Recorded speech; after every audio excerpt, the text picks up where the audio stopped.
late-night brawl rapidly escalates. Stuff just starts to sort of stir and get crazier. Back up, man! Back up! Young blood runs hot when the alcohol begins to flow. Restoring law and order falls to a rookie cop with just 1 year on the force. Of course you're afraid. You move through your fear and do your job. Anytime you pull up into a fight situation, there is danger. I am enraged. I am scared to death. I was ready to meet all challenges. Back up! But will Officer Kenda's desire for justice bring him face to face with death? I can hear the bullets hitting the asphalt around my head. You can never anticipate the danger of police work. You cannot. You're facing someone who wants to kill you. I made certain I always said I love you to my wife, because it may have been the last time I saw her. That's the nature of the work. It's a slow night at the True North Motel in Colorado Springs. Clerk Hank Blackburn is manning the front desk and wrestling with boredom. It was late, and he was trying to stay awake, so he was trying to watch TV. Hank's office is stuffy.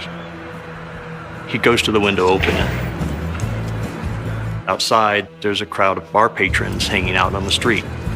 It was last call, so voices are getting louder. Obviously, people have been drinking.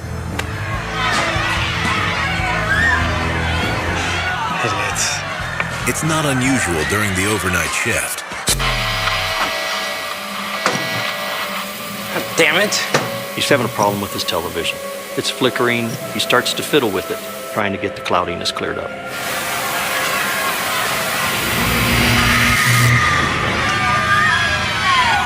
He sees a guy who's waving a gun around. Hey, you cop! Then he sees a police officer step toward this guy. And all of a sudden, gunfire erupts. Hank ducks down, trying to find a phone so he can dial 911. What's your emergency? Yeah, someone's got a gun, and I think he just shot a cop.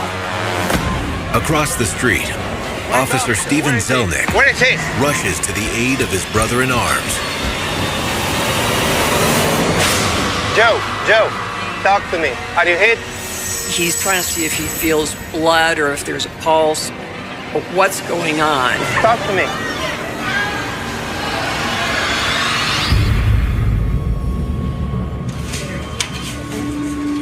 March 6, 1973. 26-year-old Joseph P. Kenda is reporting to his first day on the job at the Colorado Springs Police Department. I really didn't know what I was getting into. I thought I knew. I thought this was going to be the opportunity of a lifetime. I was a little bit frightened. And I was excited. I did a lot of research about police departments and how they operate and all that, but research isn't the same as reality. I grew up in a coal mining town 30 miles east of Pittsburgh. I met Kathy in high school. We started a family. I had 2 different jobs, the last of which was the family business, which was a disaster. The story about us moving across country started because he was working and not making enough money. He was gone during the day, he was gone at night. I finally had enough, and I said, you need to find another job. He said he always wanted to be a cop. After applying to 3 different police departments, Hello? Joe? Kenda finally received the call he'd been waiting for. Hello, this is Joe Kenda. Who knew this would be the first call of thousands more to come? Mr. Kenda? Yes? Welcome to the Colorado Springs Police Department. I was dropped the phone. Okay, bye. Looks like we're moving to Colorado Springs. Colorado Springs was where his mother was born and raised. So every summer they would come back to visit the grandparents. This was a great place to be. I rented a U-Haul trailer and put our meager possessions in it, and then we decided to take Horace Greeley's advice and go west, young man. 2 weeks later, the starry-eyed new recruit is eager to start field training. I am wearing this brand new shiny police uniform with a brand new pistol on my side and a nightstick and all the various toys. Hello. Hey, having a good day? For now. Good. Hey, you're on. Come on. Go to work. How you doing? Good, how are you? Good. Have a good day. And everybody obviously recognized me as a rookie. Who are you? Joseph P. Kenda. I'm here to report for training. Let me see who they put you with. Okay, looks like you're going to be with Larry Bix. And where could I find him? Just go sit over there and wait on him. He'll be here in a minute. You can't miss him. Good luck. You're going to need it. Thank you. And I thought, what does that mean? Watch where you're going, rookie. Oh, sorry, sir. Rookies are invisible. No one knows what you're capable of. No one knows if you are willing and able to engage. No one knows if you're willing to help save their life. They don't know you, and they don't want to know you. My heart is going like a trip hammer under that uniform shirt. And I was thinking to myself, what have you done? A few minutes later, a bull of a man appears and approaches Kenda. Hello, sir. I'm Joe. Joe Kenda. He didn't say hello. He didn't say his name. And I thought, this is going to be a very long day. And it's only the beginning. Over the next several hours, Kenda shadows Officer Bix, learning the basics of police work.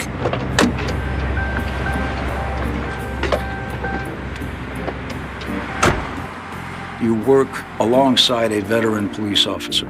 So generally you're paired in a car and you're answering the same calls for service.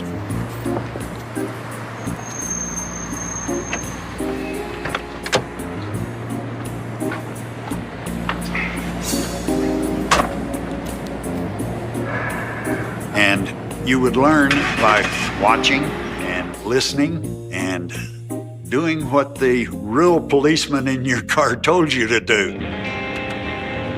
Hey, let's get a few things straight. Yes, sir. Rule number 1, don't ever touch that freaking radio. I wasn't planning on it, sir. Rule number 2, I control everything. Got it? Yes, sir.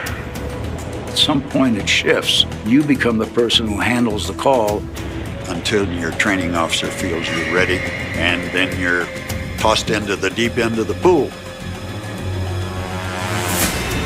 Bad things can happen in an instant.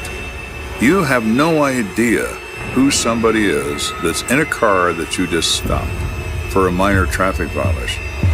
You don't know if he's a Catholic priest on his way to church or if he's a convicted murderer who has escaped from a prison in California. So your license, registration? One thing is clear. He certainly knows who you are. You are the police.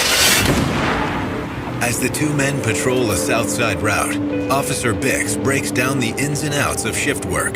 There are 3 8-hour shifts in police work. Every 28 days, the shift rotates.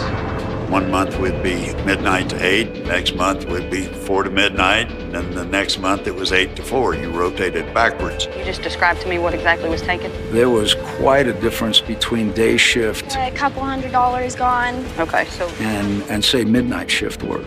what do you consider a couple of hundred? About $200. 200? You got a lot of what we refer to as cold calls during the daytime. Something that happened that was discovered in the morning. There were some burglary calls, a lot of vandalism calls. 4 to midnight shift would begin to pick up auto accidents and collisions and so forth during rush hour. Stay away from my girlfriend! Yeah, I got 2 fighting in the alley. I'm gonna go break them up. Then the midnight to 8 shift, you're pretty busy until around 3 o'clock. The bars fill up. You'll begin to get some disturbance calls, fight calls. Hey, that's enough. That's enough. Get up. Get up. Get up. When you are a patrol officer, you are the first responder. You are required, perhaps to force entry, to stop the bleeding and start the breathing, to defend the wounded, to search for suspects, to avoid getting shot, stabbed, or otherwise run over. You have no idea what you're getting into. There's not much time to consider the facts. You have to move in quickly, restore order as quickly as you can. Yes, sir. Part of the excitement of patrol and police work in general, it's never the same. We're about to witness the greatest show on earth, humanity. But after 2 hours on the job, Kenda's still waiting for that show to start. All right, rookie, why are you here? I don't know. It's the only place I ever wanted to be. Got big dreams about being a police officer, huh? I wanted to do something with my life that I could control, not be controlled by someone else. I want to rise or fall on my own ability, pursue the bad people on behalf of society. That's why, but I didn't really know that yet. 3 hours into Kenda's first shift, Dispatch to 326. the radio finally crackles to life. 326, what's the problem? Got a call from a resident over on Flat. Female is complaining that she smells gas in her home. 10-4, 326 en route.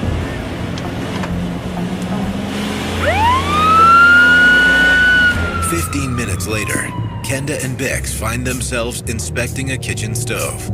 It's just a leak, ma'am. Your house will be fine, but you need to call the gas company to get it fixed right now.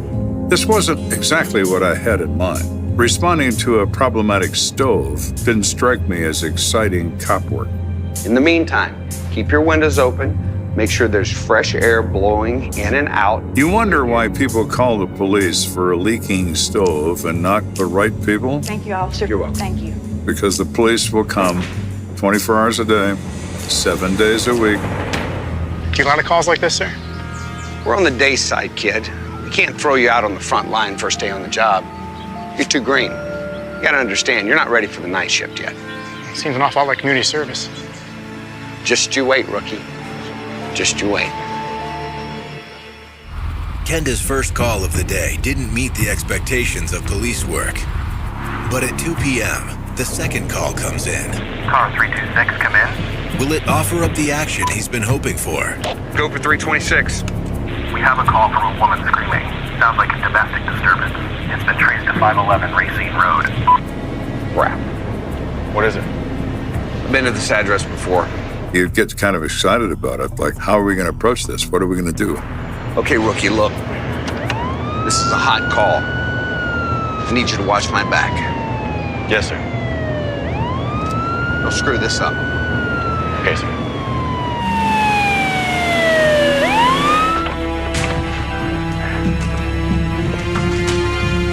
You're stepping into somebody's personal life at the highest moment of emotion.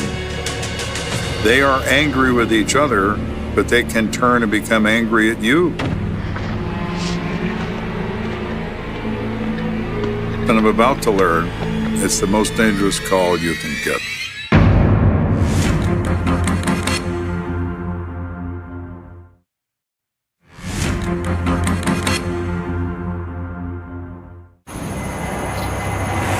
(1973), my first year in law enforcement, and my first day on the job.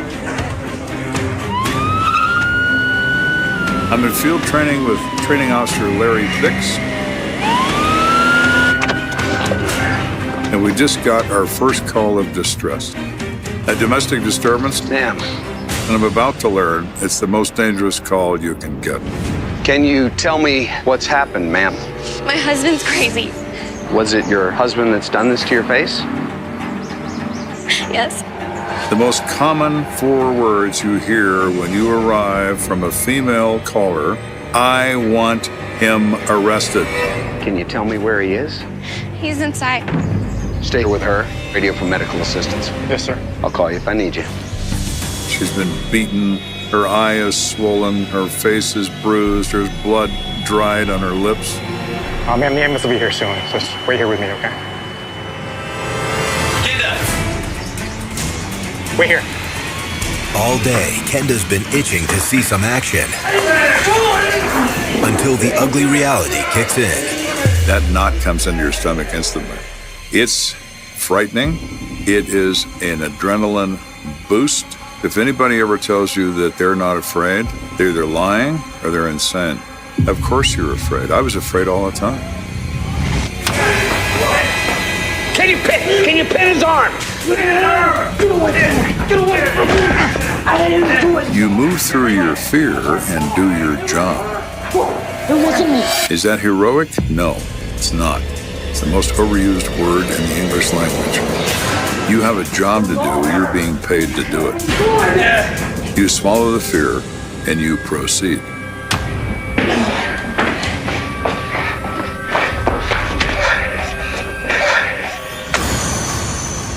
That was amazing.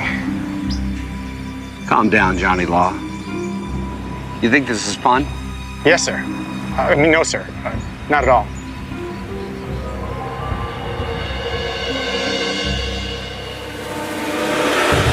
After a month on the job, Kenda has learned the ropes of the daytime beat. It's time for him and Officer Bix to rotate to the night shift. Yeah, this stuff isn't any problem. Rookie, I know you think you got a handle on this cop work. The night shift's a different world. I hear you, Bix. I get it. Do you? Because cocky guys on the night shift go home in body bags. How many times are you gonna tell me? Just keep your mouth shut and listen to me, will you? Kenda and Bix grab some chow and coffee to help power through until dawn. Your body says, let's go to bed. It's 2 o'clock in the morning. What are we doing out here? You got to remain hydrated. You have to remain fed. What's up, guys? There was a particular greasy spoon on 8th Street, and the cops and the cab drivers and all the other night crawlers were out there in the middle of the night. I'll have the number 1 and coffee, please. The number 2 extra. After putting in their order, Thank you. the two men sit back and relax. Crispy bacon. Oh, wait, my water. Your water's over there. Or at least they try to. Knock it off, guys. I can get more water. You think you can push me around? You want some of this? Huh? Hey, this is an establishment. You need to calm down. One of the officers at the other table walked over to try to calm this guy down, Calm down. No, you gonna take his side? I'm telling you to be quiet in here. and that was a big mistake. He's an establishment. Tell me what to do. And he's choking him to where the officer is almost unconscious and he's as blue as his shirt. He's killing him. I am enraged. I am scared to death. I'm all those emotions all wrapped into one.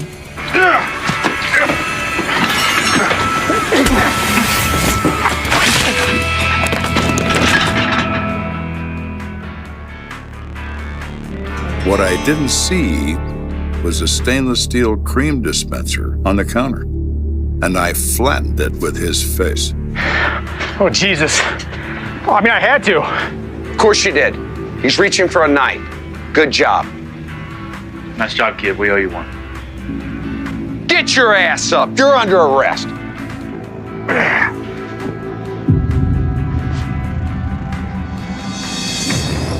As dawn rolls around, the brass at headquarters get word that a rookie cop has just saved a veteran's life. Officer Kenda reporting, sir. Officer Kenda, just relax. Officer Bix here has been telling me what happened last night. And on his recommendation, we both feel that you're ready to be in your own car tomorrow. What do you think about that? The captain of the patrol division was delighted that I could obviously handle myself. I believe I am ready, sir. And deciding I had been sufficiently trained, We're going to go ahead and arrange that for tomorrow, and you'll be out on your own tomorrow afternoon. he awarded me my own police car the next day. I expect good things from you. Thank you, sir.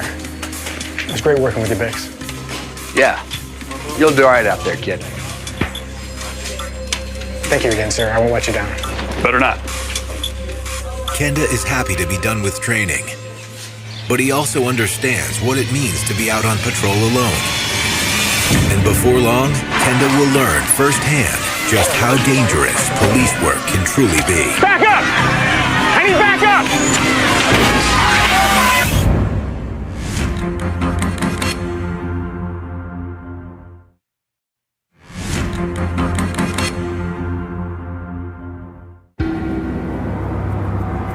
By this time, October of '74, I'd been on patrol for about a year. I've learned some of the ropes, and and I've caught my fair share of suspects up to this point. But I'm about to get in big trouble. He was a little standoffish, but he was well respected by his peers and by the department supervisor. He was a good cop. Joe is an individual who can communicate much better than most other individuals. He was a very intelligent guy. I mean, he was meticulous in the way that he went about his job. One balmy October evening, Kenda is eating dinner with his wife and children before starting the night shift. We had different meals for whichever shift he was working. If he was going to be home, then I would cook the typical dinner. Roast, spaghetti, pork chops, vegetables.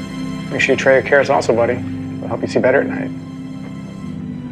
Is baby feeling any better? Took a whole bottle earlier today, so. And hopefully she'll sleep for you. I hope so. About that time. When he was not going to be there, then we had the kid dinners. Mac and cheese, fish sticks, SpaghettiOs, things that they like. Daddy, where are you going tonight? Daddy has to go to work, honey. It was hard sometimes, seeing my little ones and knowing that maybe after I walk out that door, I'd never see them again. But that's the risk of the job. You have to go catch the bad guys, right, Dad? That's right, pal. It was Dad's job. Can I get a hug? To them, it was perfectly normal. Hey, be good for your mom, okay? Okay. I gotta go. If I worried about every time he went out the door, I would not have made it. We would have been divorced. You can't worry about that kind of stuff. You have to keep continuing on with your life. And while Kathy does her best to shut out the danger,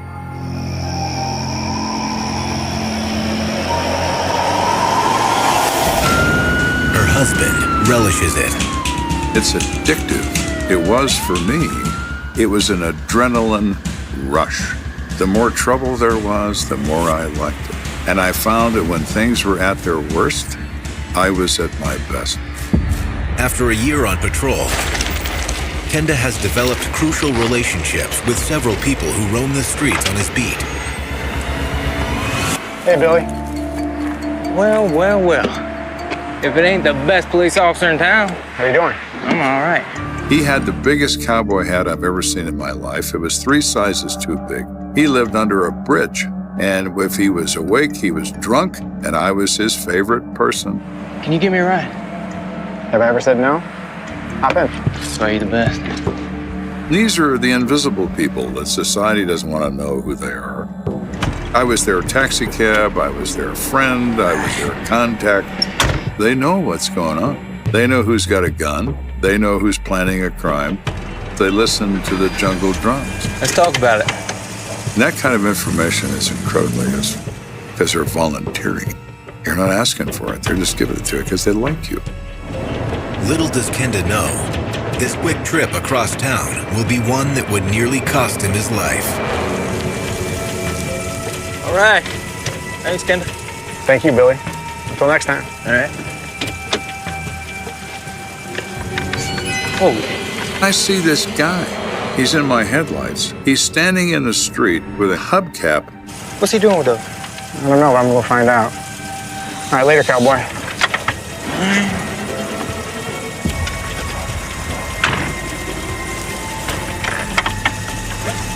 Kenda follows the man down Fountain Boulevard, keeping his siren off since the man hasn't done anything wrong yet.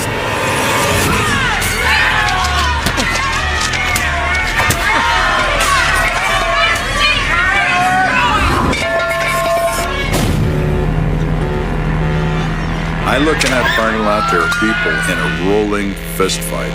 When the alcohol begins to flow, that's when things get active. And this guy's throwing a hubcap like a discus. It has an edge, it has teeth. He's using them as weapons. 533 to dispatch. No! You have a large fight in a parking lot at 2200 East Platt Street. Any additional units, please? Now, at that time, no radio to take with you. That radio's in the car. You shut that car off and pull the keys, your communication capabilities have just ended. And without bulletproof vests, all physical protection is lost as well. So you are literally on your own. 10-4, 5-3 out. You are the police department, one and only. Now, that wasn't too bright of me. I should have waited, but I couldn't wait. Break it up! Break it up! Most of it works because they look at me and they see the uniform. Drop it! Drop it now! Kenda is determined to bring the situation under control. Drop it now! Before someone gets seriously injured. Put your hands on your head and turn around! Let's go. I hear sirens in the distance, but I'm still by myself in this part of it. And I had no idea the level of danger I was putting myself in at the time. But the situation goes from bad to worse. Back up! I need back up! This guy, he's got his arm around a girl's neck. Back off, man! I had never confronted anybody with a gun in their hand before. Shut up! Who was holding a hostage. What do you do? Hey! Hey, you cop! Let her go! I think I should shoot him, but I don't have a clear shot. You can see an inch and a half of him in the dark, 40 feet away with a handgun. You're gonna kill this girl. While Kenda may not have a clear shot, the gunman is more than willing to pull the trigger. The muzzle flash appears to be 10 yards in diameter, which of course is ridiculous. This is a little tiny gun, but not when it's shooting at you. It's not tiny, it is huge.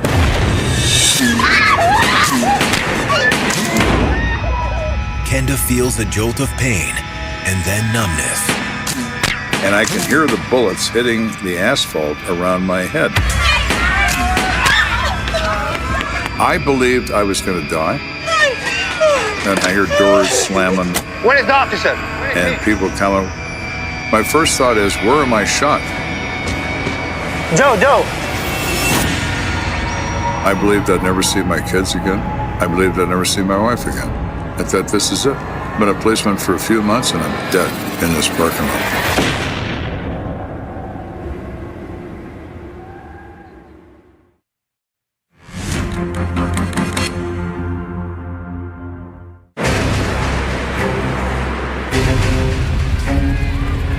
We have a large fight in a parking lot. Officer Joe Kenda is in the middle of the most harrowing moment of his fledgling career as a police officer. A gun-wielding madman has just opened fire on him. Not once, but 7 times. The officers responding believed that I had been shot.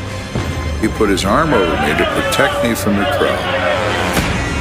How do you hit? What do you hit, Joe? And he said, where are you hit? And I said, I don't know. I feel numb. I can't feel any pain. I don't feel anything wet. There'd be blood if I was shot. Kenda slowly realizes that thankfully all 7 shots missed him. And the numbness he felt was a combination of a rush of adrenaline and hitting the pavement at full force. There was so much adrenaline in my system that like every muscle in my body was spasming and my heart was in my throat and it was over. I think I'll be okay.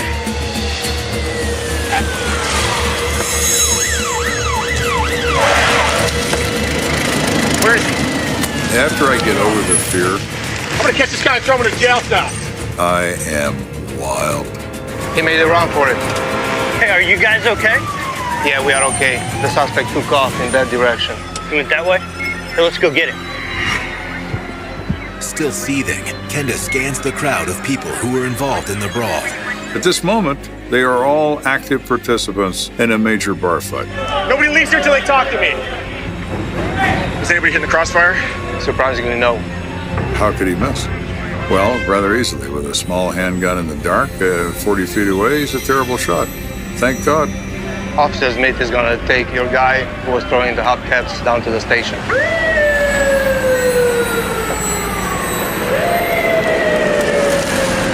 You need to stay to talk to homicide. They're in their way. Homicide? Yeah, homicide.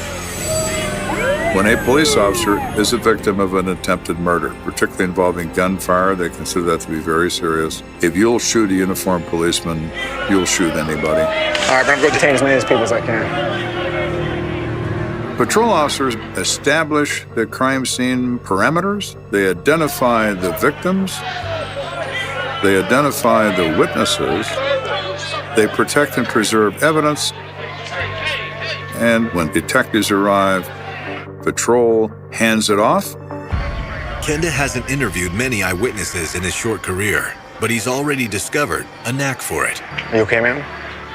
Yeah, I think so. I know it's been difficult, but do you mind if I ask you a few questions? Sure. Joe had the ability to talk to anybody at their individual level and make them feel comfortable. And what's your name? Serena, How old are you? 22. When you can do that as a police officer, you get a lot of information, and it's ultimately going to help you in the future. You tell me how the fight started? Yeah, well, my sister and I, we were in the bar the whole night. It was just a normal night. And then these two guys just started arguing. So my sister and I ran outside, and then the fight ended up moving outside.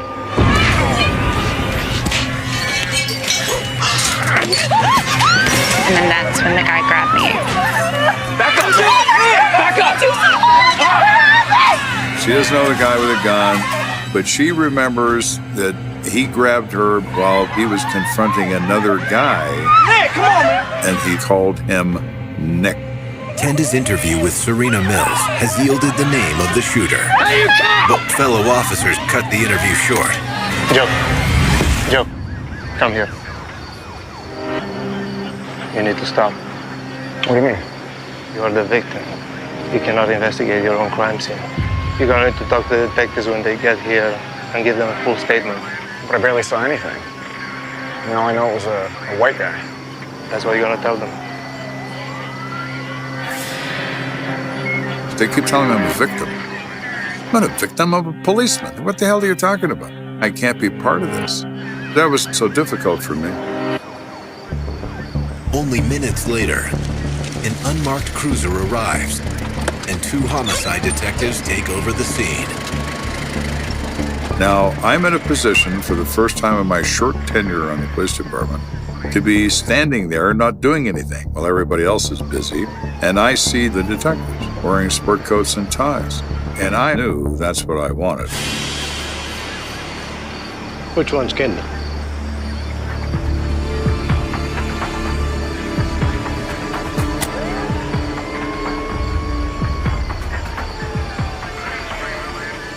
Officer Kenda? Yes, sir. I'm Detective Brian. I heard what you did in that diner last year. Took down, what was it, like 5 guys? No, it was actually only one, but, don't believe everything you hear. You want to tell me what went on here tonight? Yeah, I followed a guy that was throwing hubcaps into the crowd right here in this lot. When I entered the scene, I saw a girl being held hostage and a guy with a gun. Can't really tell you much more about the guy, though. I'm sorry, but I saw little or nothing of him. And they said, well, we're not surprised.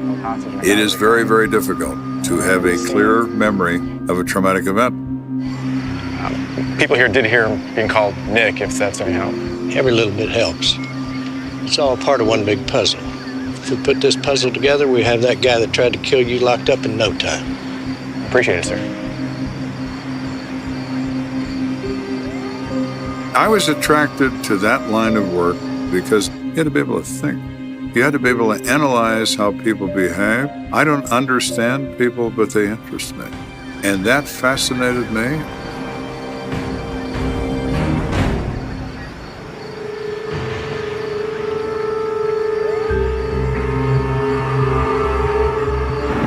It's a profound realization for Officer Kenda, one that will set the tone for the rest of his career. But right now, a madman is still on the loose.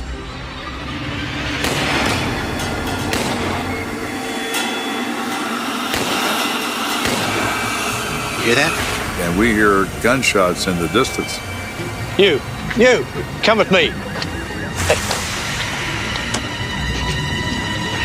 We have an active shooter out here somewhere who's not afraid to shoot at the police. So who else is he not afraid of?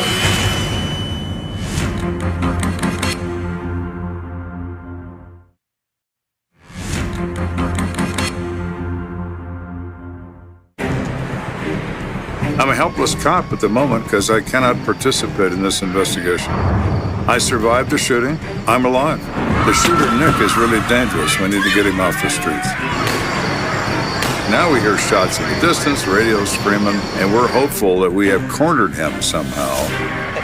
But Kenda won't get a chance to help take down the man who almost killed him. As the victim in the case, he must stay behind while other CSPD officers chase down the perp, known only as Nick. I really wanted to violate every policy that existed and go with these guys and at least witness his arrest. But I know better, so I stood there with my thumb in my ear. We need to get over there and get this bastard. Did it sound like he got hit? I don't know, but he took a shot at one of our guys, so we need to be careful. A few minutes later, Stop, police! one of Kenda's fellow patrol officers spots the gunman and charges after him. Stop, police! Stop, police!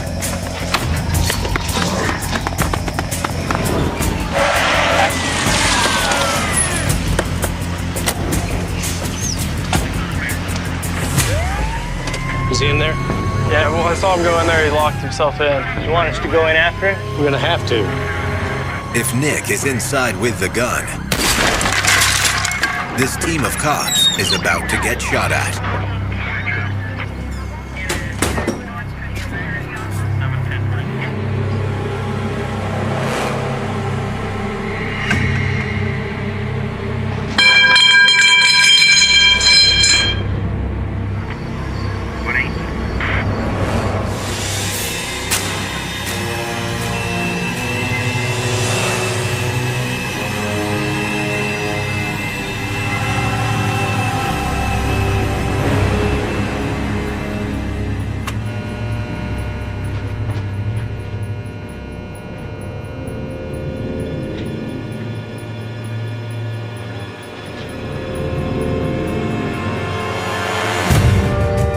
At the crime scene, an anxious Kenda prepares to head back to the station.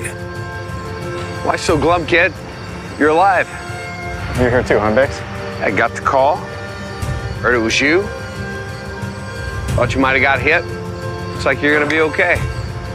I wanted to be able to say to myself that I had brought this to a conclusion and that I had imprisoned someone who needed to be imprisoned. The guy almost killed you. Besides, you got one caller tonight already. Why don't you leave some for the rest of us? Thanks, Vic. Kenda arrives at CSPD headquarters at around 5 a.m. Though his superiors tell him it can wait another day, he immediately begins writing his arrest report. I wanted to establish that record that I was thorough, I was bright, I could express myself in writing.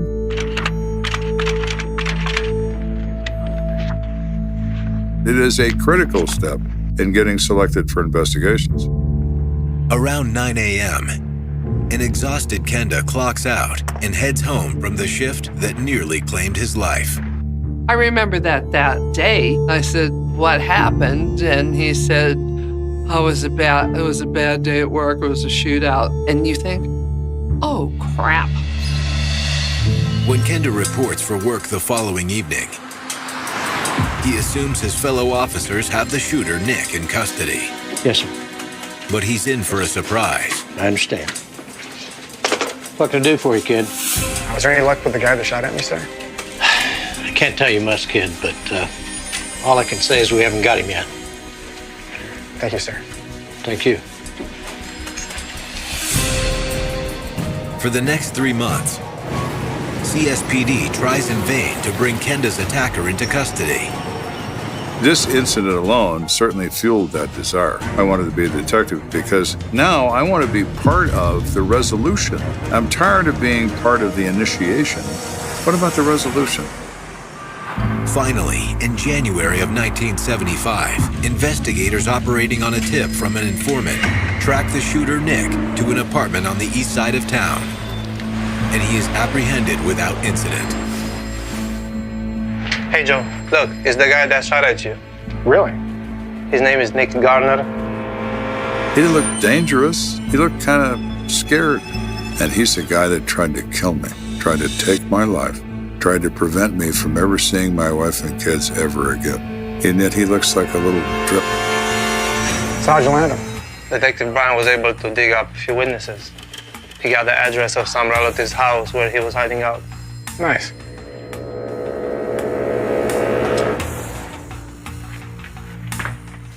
When they finally did arrest him, I did feel good about it. People like that need to be in a cage, not just because they wanted to hurt me, because they wanted to hurt all of us. Nick Garner is convicted of 1 count of felony menacing. He went to prison for it for a very long time. That was gratifying to me. Over the next 23 years, Kenda makes his way up the ranks at CSPD. From patrol to detective, sergeant, then lieutenant, before finally landing a post as commander in the Major Crimes Division. But looking back, he realizes it was the incident on that October night back in 1974 that cemented his dream of becoming a homicide investigator. He wanted to be a detective. He knew that he had to start at the bottom and start working his way up. His goal was to catch the murderers. That was the #1 goal. Joe was always one that did thrive on being on the front line and being where the action was. It's almost like being an adrenaline junkie. I wanted to participate in something that would pit my mind against someone else's mind. The ultimate test. Are my instincts good enough to find people responsible for horrible things? I could have been a number. One of the officers killed in the line of duty. I survived. I believed I survived for a reason. I had work to do. The night was silent in Amarillo, Texas, a silence so thick it pressed against the windows and seeped into the streets, but not a silence born of peace. On that March evening in 1998, the air carried a cold bite, a warning unnoticed by those who moved through the town in their everyday routines, oblivious to the fracture about to ripple through their lives. At 11:42 p.m., the call came in, a frantic whisper into a crackling phone line, reporting a disappearance that would haunt this city for a quarter of a century. 23-year-old Emily Raines had vanished from her apartment on West 15th, leaving behind an empty cup of coffee, a half-written note on her desk, and the faintest scent of something metallic, a prelude to dread that the officers would later describe as chilling. The dispatcher's voice trembled only slightly as she relayed the details to patrols already on edge from months of petty crime spikes and a growing sense of unease that the city could not shake. The first officers arrived to a scene that whispered of abandonment, a life interrupted mid-thought. The door showed no sign of forced entry. The locks undisturbed and the blinds, half closed, flickered under the streetlight like the eyes of a restless specter. Emily's cat sat in the corner, its gaze unwavering, its tail flicking with anxious rhythm. Her neighbors, when questioned, reported nothing unusual. No raised voices, no suspicious cars, no footsteps on the gravel outside. Only the faint sound of the wind, and somewhere far off, the low hum of traffic. As the investigation began, the city collectively held its breath, unprepared for the magnitude of what had started as a quiet disappearance. Detective Robert Hayes was the first on the case, a man whose grizzled exterior and sharp blue eyes had seen more than their share of darkness in West Texas. He crouched near Emily's desk, examining the note that began as a casual reminder but ended in an unfinished sentence that hinted at fear, a fear unspoken. Hayes could feel it in his chest, a tightness that came only when the universe conspired to leave him staring at a mystery with no immediate answers. Outside, the night deepened, and the street lamps cast elongated shadows through the apartment, shadows that seemed to twist in shapes both familiar and grotesque. Every corner of that small room became suspect, every object a potential clue, every silence a question. Rumors began to circulate almost immediately. In a town like Amarillo, where everyone knew someone who knew someone else, Whispers traveled faster than patrol cars. Some said Emily had run away, tired of her job at the diner and a relationship that left her feeling invisible. Others swore they saw a dark sedan parked outside her building in the hours before she disappeared, a car with windows so tinted it seemed to swallow the figures inside. Hayes logged each report, noting the contradictions, the fear masked as gossip, the pieces that didn't yet fit together. Each lead, each tip, pulled him deeper into the fog, and yet none of it pointed to the truth. The city wanted answers, but the night was not ready to surrender them. For weeks, the search swept the city and beyond. Officers checked abandoned warehouses, back alleys, and the vast stretches of land that surrounded Amarillo like an indifferent border. Volunteers distributed flyers, their faces etched with worry and fatigue, their voices hoarse from calling out her name. Dogs tracked scents that dissolved into thin air, and helicopters scoured the highways for any sign of a vehicle or a body. Hayes returned to Emily's apartment repeatedly, each visit a ritual of frustration and obsession. He memorized every detail, the angle of the desk chair, the crumbs on the counter, the faint scratches on the window frame. To an outsider, it might have seemed excessive, almost compulsive, but Hayes knew that somewhere in those details lay the fragment of a story, a thread that could unravel the entire mystery. Then came the first clue that defied the mundane.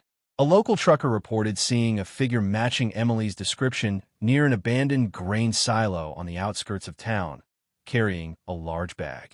The grain silo, a rusted skeleton of industry, had been closed for decades, its creaking beams and hollow floors a graveyard of lost labor and shadowed corners. Hayes and a team of officers moved quickly, flashlights piercing the darkness as they climbed the metal stairs, their boots echoing in the empty cavern. Nothing awaited them but a scattering of rodent droppings and the rusted remnants of machinery. Yet in that emptiness lingered a feeling, a sensation of being watched, the kind of presence that gnawed at your mind long after your eyes convinced you there was nothing there. Months passed, and the trail went cold. Emily's friends held vigils in the small church downtown, candles flickering in sync with their prayers, their murmurs mingling with the echoes of despair that clung to the stone walls. Family photos, interviews, and personal effects were cataloged, examined, and stored, forming a mosaic of a life interrupted.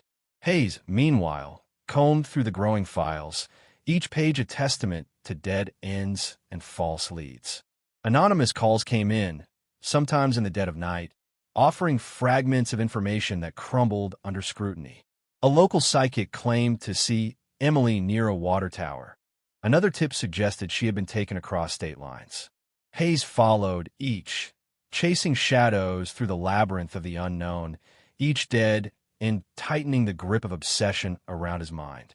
Years blurred into decades. Emily's disappearance became a fixture in Amarillo, a story told in whispers at diners and gas stations, a cautionary tale for young women walking home alone. Hayes aged alongside the case, the once sharp edges of his determination softened by time but never erased. He watched as technology evolved.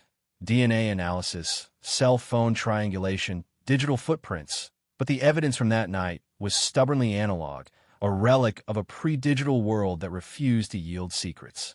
The apartment remained untouched, a mausoleum of lost hope, every object a frozen clue, a silent witness to the absence that defined the town's collective consciousness. Then, one autumn evening 25 years later, a call came that would reopen every wound. A construction crew, digging for new foundations near an old, forgotten creek bed, unearthed a metal container, buried and corroded, hidden beneath layers of earth and time. Inside lay evidence that immediately linked to Emily. A locket, a scarf, a journal soaked with the weight of secrets. Hayes, now retired but summoned by the gravity of the find, felt the familiar tightening in his chest, the same that had gripped him on that first night. This discovery ignited a frenzy.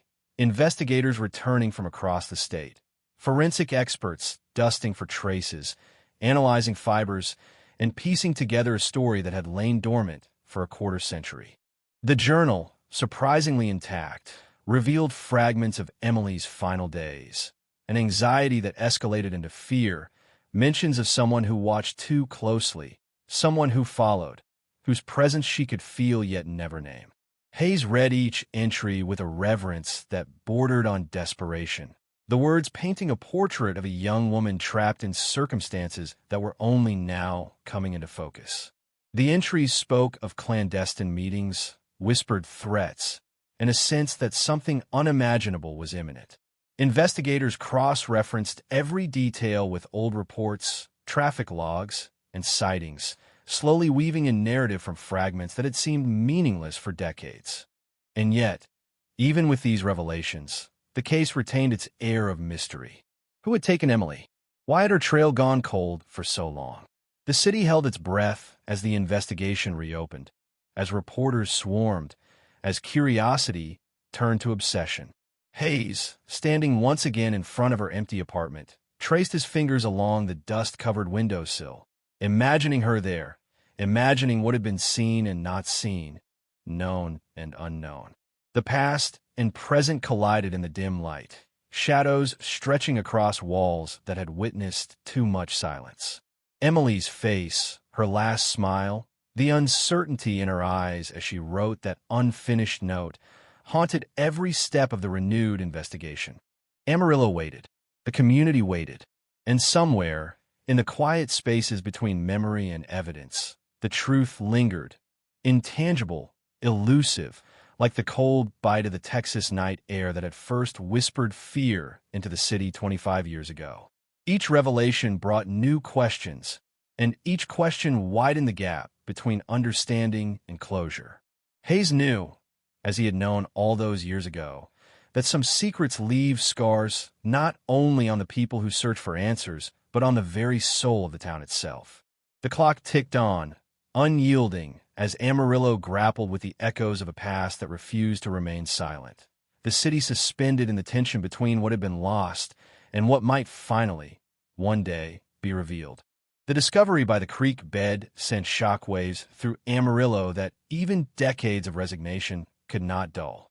News crews arrived before the sun had fully risen, lights cutting through the morning mist, cameras capturing every angle of the excavation site. Plastic barriers flapped in the cold wind, muting the cacophony of questions from reporters whose voices rattled like gravel across the asphalt. Detective Hayes, called from his quiet retirement, arrived with the same solemnity he had carried all those years, his coat buttoned tight against the chill, eyes scanning the dirt, the shadows, and the scattered fragments of a life thought lost. He knelt beside the container, fingers brushing the rusted edges, feeling the weight of time pressing against him, a weight heavier than any case he had ever carried. The locket, delicate and engraved with initials, gleamed faintly, its presence both a relief and a torment, a confirmation of identity and a harbinger of truths yet to surface. Inside the container, the scarf, now brittle and faded, carried the faintest trace of scent, her perfume, or perhaps something far darker. The journal, swollen from moisture but intact, opened to pages that were almost ceremonial in their horror. Each word was a breadcrumb leading to a path Hayes had long suspected but could never follow. There were mentions of the same dark sedan sighted so many years ago, license plates misremembered by neighbors, and an unknown man, silent but omnipresent, who seemed to exist only in Emily's periphery, watching, waiting, invisible yet undeniable. Hayes traced the pen marks with the tip of his gloved finger, imagining the fear behind each stroke, the terror that became tangible in the ink as if the journal had absorbed the essence of her dread. Forensic teams descended on the site, their movements methodical yet urgent, cameras documenting every layer of soil removed, each fragment of evidence cataloged with a precision born of years of frustration. Fiber analysts compared the scarf to Emily's clothing from 1998, finding matches that confirmed the unthinkable. The container had been her final resting place for all these years. DNA samples were painstakingly extracted from minute traces on the locket, each result building toward a chain of proof that had eluded the authorities for a quarter of a century. Hayes watched the process unfold, recognizing the irony that in a world now dominated by digital footprints, the key to Emily's fate had remained analog, buried in earth, invisible to the technological eyes of the modern era until now. Witnesses who had once been reluctant to speak began to step forward, emboldened by the resurgence of attention. A former neighbor recalled a series of strange deliveries to Emily's apartment. A man carrying boxes too heavy for a single person, a vehicle idling in the lot for hours, a presence that seemed to vanish when questioned. Hayes recorded each statement with meticulous care, knowing that memory, twisted by time, could betray as much as it revealed. Yet patterns emerged, subtle at first, like ripples on a dark pond, hinting at a convergence of events that had once seemed disconnected. The city began to remember the details they had tried to forget, and in that recollection, unease returned, a collective shiver running through Amarillo. Emily's family, now older and weathered by grief, arrived at the site, faces etched with a combination of hope, sorrow, and disbelief. Her mother clutched the journal, reading passages aloud in a voice that quivered, yet carried across the open space. Words describing the unknown watcher, the sudden fear, the growing sense of entrapment, reverberated over the site, mingling with the hum of machinery and the occasional bird that dared approach the excavation. Hayes observed silently, his own heart constricted by empathy, aware that this was not merely an investigation, but a reckoning with lost time and unspoken horrors. Each word spoken aloud resurrected the tension of 1998, collapsing years into a single, unrelenting present. As the days stretched into weeks, more evidence surfaced, piecing together a mosaic that had been impossible to assemble before. Security footage from a gas station miles from Emily's apartment revealed a dark sedan matching descriptions, the timestamp placing it on a route that intersected with a service road leading toward the creek bed. The vehicle's registration, once obscured by expired plates, now traced to a man who had long avoided attention, a shadow in the community, known to few but connected to many. Hayes and his team pored over old arrest records, interviews, and surveillance logs, constructing a profile of someone who had lived in plain sight while their crimes remained buried beneath layers of forgetfulness. The journal revealed more than fear. It hinted at confrontation, at a knowledge that Emily possessed which had made her dangerous to someone who preferred invisibility. Sketches of the dark sedan, names scribbled in shorthand, coded references to meetings and locations, all pointed toward a single individual. Hayes realized that Emily had been documenting her own terror with the precision of someone aware that she might not survive the night. Her instincts had been correct, her vigilance impeccable, yet even the sharpest awareness could not escape someone determined to erase her existence. The container in the creek bed was a grim testament to that resolve, a burial not only of a body, but of time itself. Community tension surged as the investigation intensified. Local media framed the story with urgency, headlines blaring in the early editions. Emily Raines found. 25-year cold case shocks Amarillo and secrets unearthed. Killer's shadow exposed after decades. Public interest morphed into public obsession, the city's collective imagination filling gaps with speculation, fear, and anger. Anonymous tips poured in, some accurate, others misleading, each one a brushstroke in the chaotic canvas of renewed attention. Hayes felt the pressure acutely. Every step forward was scrutinized, every lead dissected by a public desperate for resolution, for the closure that had been denied them for decades. Then came the first arrest, not the end, but a turning point. A man in his late 40s, previously considered a peripheral figure in local criminal records, was taken into custody for questioning. His connection to Emily was tenuous at first glance, a result of small coincidences, sightings that might have been imagined. Yet forensic evidence, the fibers, the DNA, and the documented presence near critical locations, solidified a link that could no longer be ignored. Hayes observed the arrest from a distance, aware that this man might not be the final piece of the puzzle, yet understanding that the revelation was monumental, a jolt to a city long numbed by uncertainty. In interviews, the suspect's demeanor was calm, unnervingly so, as though decades of secrecy had insulated him from the gravity of discovery. He denied involvement, spinning explanations that seemed rehearsed, crafted to withstand scrutiny. Yet the evidence bore down relentlessly, unyielding, exposing cracks in his narrative. Investigators discovered inconsistencies in his alibi, records of travel that intersected with Emily's last known movements, and a network of communications that suggested foreknowledge of her routines. Hayes felt the familiar tension in his chest, the unrelenting pressure of pursuing truth through layers of deception. The city waited with bated breath, a collective anxiety threading through every conversation, every glance, every street corner. Meanwhile, Hayes returned to Emily's apartment, now a shrine of memories and investigation. He walked the narrow hallway, noting the faint indentation of her steps in the carpet, the peeling paint on the walls, the light switches she had touched countless times. The air carried the faintest echo of her presence, not physical, but a resonance of absence so profound it bordered on audible. He recalled the nights spent pacing this space, reviewing reports, interviewing neighbors, and chasing shadows across Amarillo. The juxtaposition of past and present pressed against him.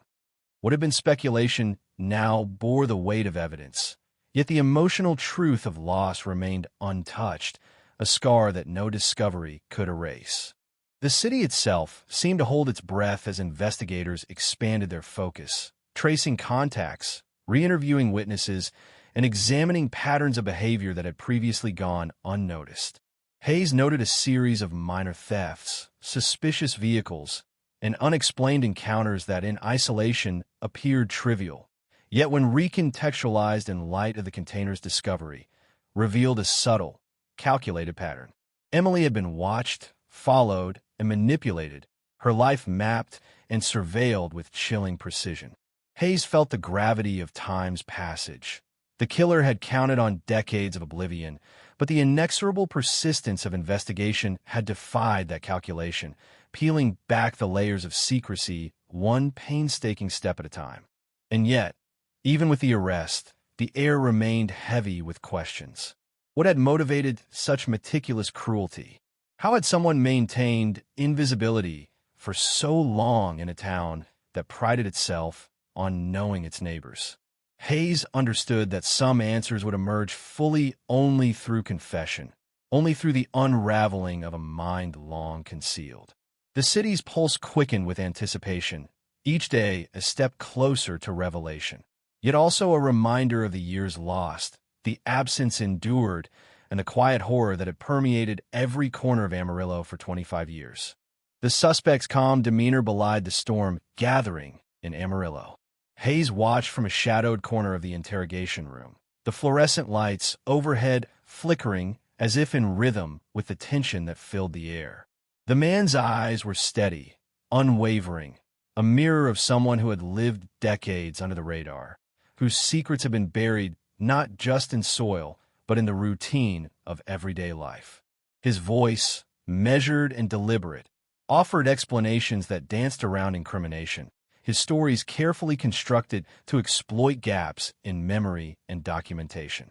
Hayes noted each hesitation, each micro-expression, knowing that beneath the polished exterior lay the threads of truth, tangled but not irretrievable. Outside the station, Amarillo pulsed with restless energy. Residents gathered in front of televisions, in diners, at gas stations, digesting every headline, every breaking news alert. Social media, though in its infancy, buzzed with speculation and outrage, as if the city could no longer contain its collective anxiety.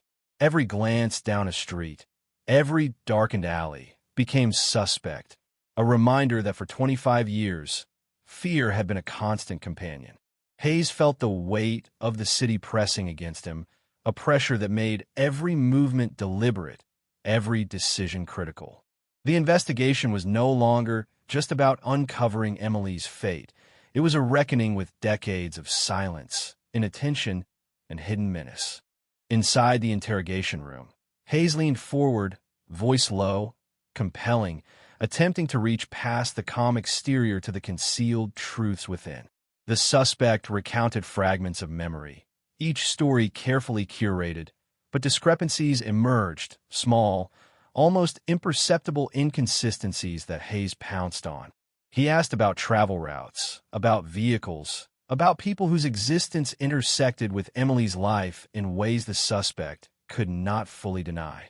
The responses, measured and cautious, revealed patterns previously invisible, each one threading toward the terrifying reality Emily had documented in her journal. Hayes sensed the moment approaching when pressure would crack the facade, when a meticulous house of cards would collapse under the weight of scrutiny. Meanwhile, the city's collective memory stirred, brushing against fragments of forgotten encounters. A teacher remembered Emily mentioning someone who watched her. A grocery clerk recalled seeing a figure loitering near the apartment, and a neighbor recounted a car that seemed to vanish whenever questioned. These fragments, dismissed at the time, now coalesced into a pattern, a lattice of terror that had lain dormant for decades. Hayes compiled the testimonies, cross-referenced dates and locations, and slowly, painstakingly, began to draw a line from those who had watched and those who had acted, piecing together the silhouette of a mind that had operated unseen, calculating, and lethal. Evidence began to speak with clarity. Forensic analysis confirmed the presence of the suspect's DNA in subtle traces throughout Emily's apartment, on a doorknob, a curtain, a windowsill she had touched countless times. The fibers in the scarf matched the upholstery of a vehicle connected to him, and surveillance footage, previously overlooked, revealed a shadowy figure moving with deliberate intent. Hayes felt the old surge of adrenaline, the familiar mix of dread and anticipation. Here, at last, was tangible proof, the skeleton key to a labyrinth of decades-old fear. Yet the emotional resonance of loss remained palpable, a reminder that while evidence could illuminate the past, it could not undo the years of waiting, of hope deferred, of grief endured. The suspect's interrogation stretched into nights. Hayes noticed subtle shifts, the way the man's hands twitched, the way his voice occasionally cracked under indirect pressure, the fleeting avoidance of eye contact when certain phrases were uttered. Hayes pressed on, methodically peeling back layers, each question a surgical incision into a carefully maintained facade. The suspect's resistance, once formidable, began to falter under relentless scrutiny. Hayes recognized the inflection of fear mingled with arrogance, a dangerous combination that spoke of someone accustomed to manipulating perception, someone who had believed their secrets immune to time. As the investigation unfolded, the community's engagement intensified. Town halls filled with anxious citizens, friends of Emily returned from distant cities, and local media amplified every development. The narrative shifted from speculation to tangible progress, from myth to evidence. Hayes walked the streets, absorbing the tension that permeated every corner. Business owners spoke in hushed tones. Teenagers exchanged theories at schools, and parents kept a closer watch on their children. The collective psyche of Amarillo had been irreversibly altered, the echoes of Emily's disappearance now intertwined with every step of the ongoing investigation. Inside the police archives, Hayes discovered overlooked reports, files stacked in dusty corners, testimonies that had never been fully processed. These documents revealed anomalies, minor discrepancies dismissed at the time, which now seemed striking in retrospect. A delivery receipt here, an offhand comment there, suddenly formed a map of premeditation, of a life tracked and manipulated. The precision was chilling, the intent clear. Hayes felt a familiar chill settle over him, the cold bite of understanding, of seeing patterns of malevolence that had lain hidden for decades.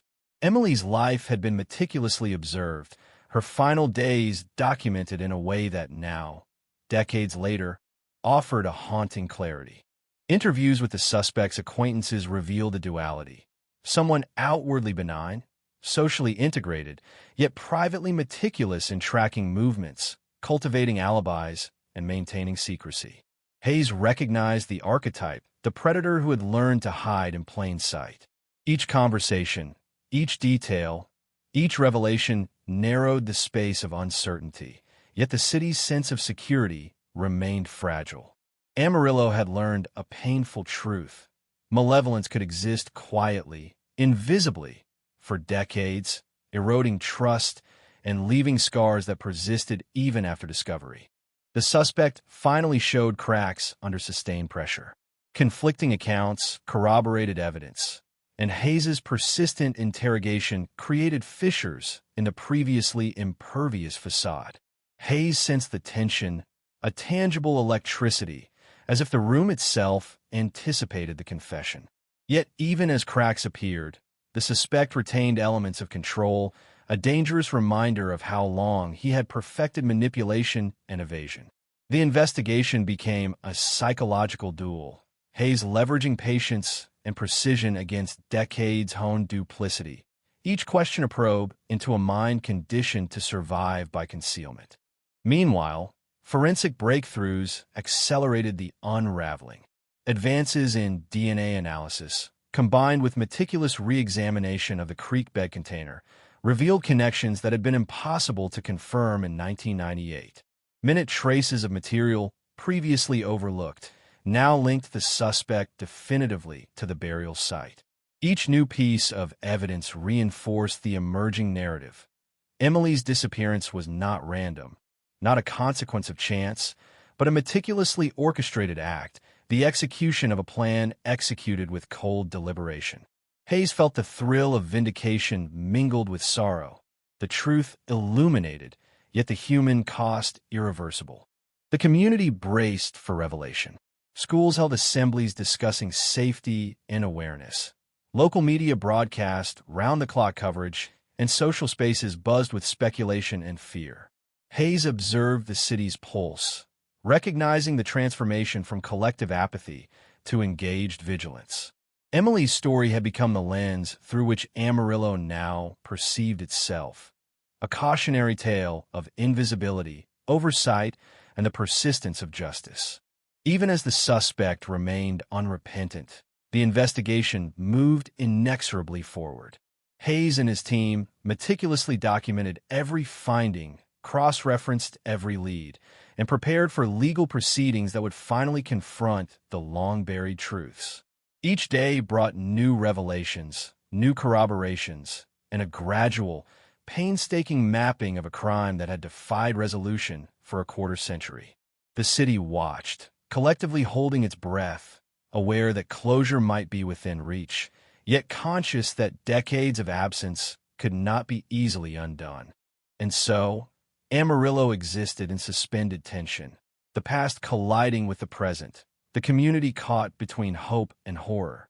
Hayes returned repeatedly to Emily's apartment, each visit a ritual of remembrance and determination, tracing the faint outlines of a life that had been stolen, feeling the lingering presence of absence, and contemplating the extraordinary patience required to finally confront a cold case whose shadow had loomed over the city for 25 years. The investigation had reached a fevered pitch, but Hayes knew the final truth was not yet fully within reach. Each piece of evidence was a fragment, a shard of a puzzle that refused to fit neatly together. The suspect, calm yet unervingly composed, continued to maintain a facade of detachment, yet Hayes could sense the subtle tremors beneath that surface, fissures that time and pressure would inevitably widen. Every word, every pause, every glance was meticulously cataloged in Hayes's mind, stored for the moment when cumulative weight would force disclosure. The interrogation room became a crucible, its walls soaked with decades of unanswered questions and unspoken fear, the fluorescent light a harsh witness to the psychological duel unfolding within. Outside, Amarillo was a city transformed by the resurgence of the cold case. Streets seemed quieter, yet more alert. Residents cast wary glances at strangers, and children were kept close under the watchful eyes of parents who once took the ordinary rhythm of life for granted. Conversations turned to speculation, to analysis, to theories spun in diner booths, gas stations, and offices. Every shadow became a question, every unfamiliar car a cause for suspicion. The city, long numb from the unresolved disappearance of Emily Rains, was now consumed with a mixture of anticipation, dread, and an almost palpable hunger for justice. Hayes could feel it like a pressure building in the chest, the pulse of a community collectively awaiting the unraveling of a mystery that had persisted for a quarter-century. The suspect's past began to unravel under intense scrutiny. Investigators unearthed records of transient employment, obscure social connections, and seemingly innocuous interactions that, in hindsight, painted a picture of someone meticulously orchestrating proximity to victims without leaving traceable patterns. Hayes pored over each document, each old police report, each interview transcript, searching for inconsistencies or indicators of motive. The deeper the investigation went, the more it revealed a chilling calculation. Emily had not been a random target. She had been selected, observed, and ultimately trapped by someone whose methodical planning had outpaced every attempt to bring them to light. Hayes spent nights returning to the creek bed, tracing the route investigators had once documented, imagining the labor involved in concealing Emily's life within a container buried beneath earth and shadow. The physicality of the act, combined with the psychological precision required, was staggering.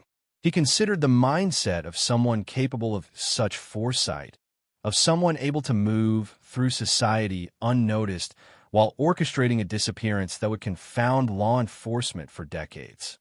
It was a realization that tightened his chest, a recognition of a dark intelligence operating quietly in plain sight, leaving the community vulnerable and unaware. The journal continued to provide critical insights. Hayes had it cross-examined with new witness statements and evidence, and slowly, patterns became undeniable. Emily had sensed the encroaching threat before she vanished, documenting strange encounters, odd vehicles, and the weight of being watched. Her writing conveyed acute awareness, an intelligence that recognized danger and attempted to map it. Yet ultimately, the threat had been insurmountable. Hayes read her words with a mixture of admiration and sorrow, aware that the young woman had battled an invisible adversary with courage and clarity that few could match.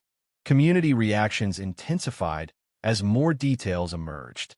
Families who had long lived under the assumption that Emily's disappearance was a tragic anomaly now confronted the possibility that danger had been embedded in the fabric of their everyday lives. Schools held meetings discussing personal safety. Parents became hypervigilant, and the city's narrative shifted from passive remembrance to active vigilance. Local media captured the tension, broadcasting interviews with Hayes and his team, highlighting forensic breakthroughs and reporting on every minor revelation as though each were a step toward closure. Yet, beneath the surface, an undercurrent of fear persisted, a recognition that a predator had operated undetected among them for decades. Hayes returned to interrogate the suspect again, probing the gaps in his alibi with relentless precision. Each question was a scalpel, dissecting layers of narrative carefully constructed over decades. The suspect's responses were rehearsed yet imperfect, and Hayes could detect hesitation, micro-expressions, subtle shifts in tone, small betrayals of the carefully maintained image. Hayes pressed harder, combining patience with psychological strategy, leveraging both empathy and pressure, attempting to guide the suspect into a confession that had eluded investigators for 25 years. The room felt alive with tension, the silence between questions stretching like a taut wire, every heartbeat an echo of the unrelenting pursuit of truth. Evidence from the container provided unexpected breakthroughs. Microscopic fibers, faint DNA traces, and subtle soil residue were analyzed and cross-referenced with historical data, revealing a web of connections between Emily, her environment, and the suspect. Hayes realized that the sophistication of these patterns indicated premeditation at a level previously unappreciated. The crime had been methodically executed, with contingency planning that accounted for human error, investigative patterns, and the passage of time itself. This revelation added a new layer of horror to the case. illustrating the depth of planning involved and the extent to which Emily had been ensnared in a trap designed for long-term concealment. The suspect's behavior during interrogation grew increasingly erratic. Small slips in memory, repeated justifications, and fleeting moments of visible discomfort hinted at the unraveling of his internal defenses. Hayes recognized the pivotal moment approaching, the intersection of psychological pressure and evidentiary certainty where truth often surfaces. Every carefully concealed detail of the suspect's life now converged under the scrutiny of investigators, forensic evidence, and relentless questioning. The process was not just an accumulation of facts, but an orchestrated psychological confrontation designed to extract acknowledgement of crimes that had haunted the city for decades. Meanwhile, the community remained on edge. Vigilante speculation, conspiracy theories, and personal fears collided in a charged atmosphere. Some questioned whether justice could truly reconcile 25 years of unresolved trauma, whether the city could ever reclaim its sense of normalcy after the sustained presence of hidden danger. Hayes, aware of these tensions, balanced investigative diligence with the need to manage public expectations, recognizing that the emotional landscape of Amarillo had shifted irrevocably. The disappearance, once a quiet mystery, now dominated collective consciousness, leaving scars that would persist even as answers emerged. As forensic analysis continued, new insights emerged linking the suspect to locations and behaviors previously dismissed as coincidental. Surveillance footage, re-examined with modern technology, revealed fleeting images, shadows, and vehicles aligning with Emily's last known movements. These data points, once fragmented and indecipherable, now formed a cohesive narrative. Hayes felt a renewed surge of determination, understanding that the synthesis of old evidence and contemporary analysis was finally allowing the past to speak in ways it had resisted for decades. Each revelation intensified the psychological pressure within the interrogation room. The suspect's composure began to fracture under the relentless accumulation of evidence and the unyielding gaze of Hayes. The interrogation became a theater of tension, where the invisible currents of fear, guilt, and anticipation collided. Hayes strategically guided the suspect toward acknowledgement, aware that confession was not guaranteed, but that the weight of decades of meticulous investigation made it increasingly likely. Every micro-expression, every pause, every defensive gesture was a clue, a window into the concealed psyche of someone who had managed to elude justice for a generation. The journal remained a silent witness to the narrative unfolding, its pages bridging past and present. Emily's acute observations, the careful documentation of her encounters, and the articulation of subtle threats became instrumental in reconstructing the events leading to her disappearance. Hayes relied on her words as a compass, guiding investigative strategies, identifying behavioral patterns, and predicting responses from the suspect. The journal, once a private chronicle of fear, now served as a critical instrument of justice, its existence validating years of effort and perseverance. As the investigation approached its climax, Amarillo collectively held its breath. Every resident, consciously or unconsciously, awaited a resolution to a mystery that had defined the city's consciousness for a quarter century. Hayes recognized the delicate balance between closure and lingering trauma. The revelation of truth could vindicate the community, yet also risked reopening old wounds. The psychological weight of anticipation settled over the city like a low, relentless hum, echoing through streets, homes, and hearts, a reminder that some shadows linger longer than others. The city of Amarillo seemed suspended in time, as though every street, every building, and every whisper carried the weight of a 25-year-old absence. Hayes walked the sidewalks in the pre-dawn chill. Memories of Emily's disappearance pressed into the lines of his face, the rhythm of his steps echoing like a heartbeat across the empty streets. Each morning brought new evidence, new witness accounts, new fragments of a life that had been violently interrupted and meticulously concealed. The The suspect's arrest had ignited a chain reaction, exposing decades of hidden connections, minor incidents previously ignored, and the subtle behaviors of someone who had orchestrated terror while blending seamlessly into the fabric of everyday life. Hayes felt the gravity of it all, the slow accumulation of truth, the confrontation with evil hidden in plain sight, and the responsibility of translating fragmented pieces into justice. Inside the police station, the suspect sat across from Hayes in the interrogation room, a study in composed menace. His calm exterior was no longer impermeable. The walls of evidence pressed inward, reducing the space he had once occupied with confidence. Hayes reviewed timelines, cross-referenced witness statements, and cataloged physical evidence with surgical precision. Each detail, Emily's last phone call, the shadowy sedan, her meticulously documented journal entries, formed threads that, when woven together, created a tapestry of inevitability. The suspect's eyes flickered momentarily at a specific reference, a minor inconsistency in his long-maintained story, a crack that Hayes immediately noted. He understood instinctively that truth often revealed itself in such fractures, fleeting but unmistakable if one's attention was honed to perception. The community's reaction was immediate and unrelenting. Media outlets broadcast hourly updates. The city buzzed with speculation, and the collective memory of Emily's disappearance resurfaced in vivid, sometimes painful detail.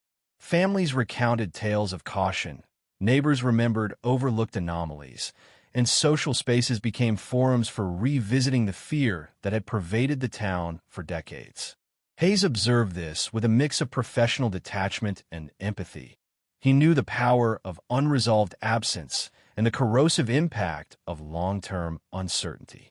Each report, each story, each retelling added to the pressure on both investigators and the suspect, tightening the web of accountability with relentless precision. Inside the interrogation room, Hayes shifted tactics, moving from factual questioning to psychological engagement. He spoke of Emily as a real person, of her fears, her intelligence, her attempts to navigate the danger that had surrounded her. The suspect responded initially with practiced detachment, yet Hayes noticed subtle physiological responses, blinking patterns, minute shifts in posture, micro-expressions of discomfort that betrayed awareness of the depth of knowledge being brought to bear. Hayes pressed forward, drawing connections between the suspect's documented movements and Emily's final known actions, highlighting the alignment between evidence and narrative with a calm, relentless intensity. Forensic breakthroughs fueled the investigation further. Traces of the suspect's DNA, once considered minor or inconclusive, were now irrefutably linked to the container in the creek bed. Soil residue analysis matched excavation sites. Fibers connected clothing items, and microscopic residues revealed interactions between Emily's belongings and materials associated with the suspect.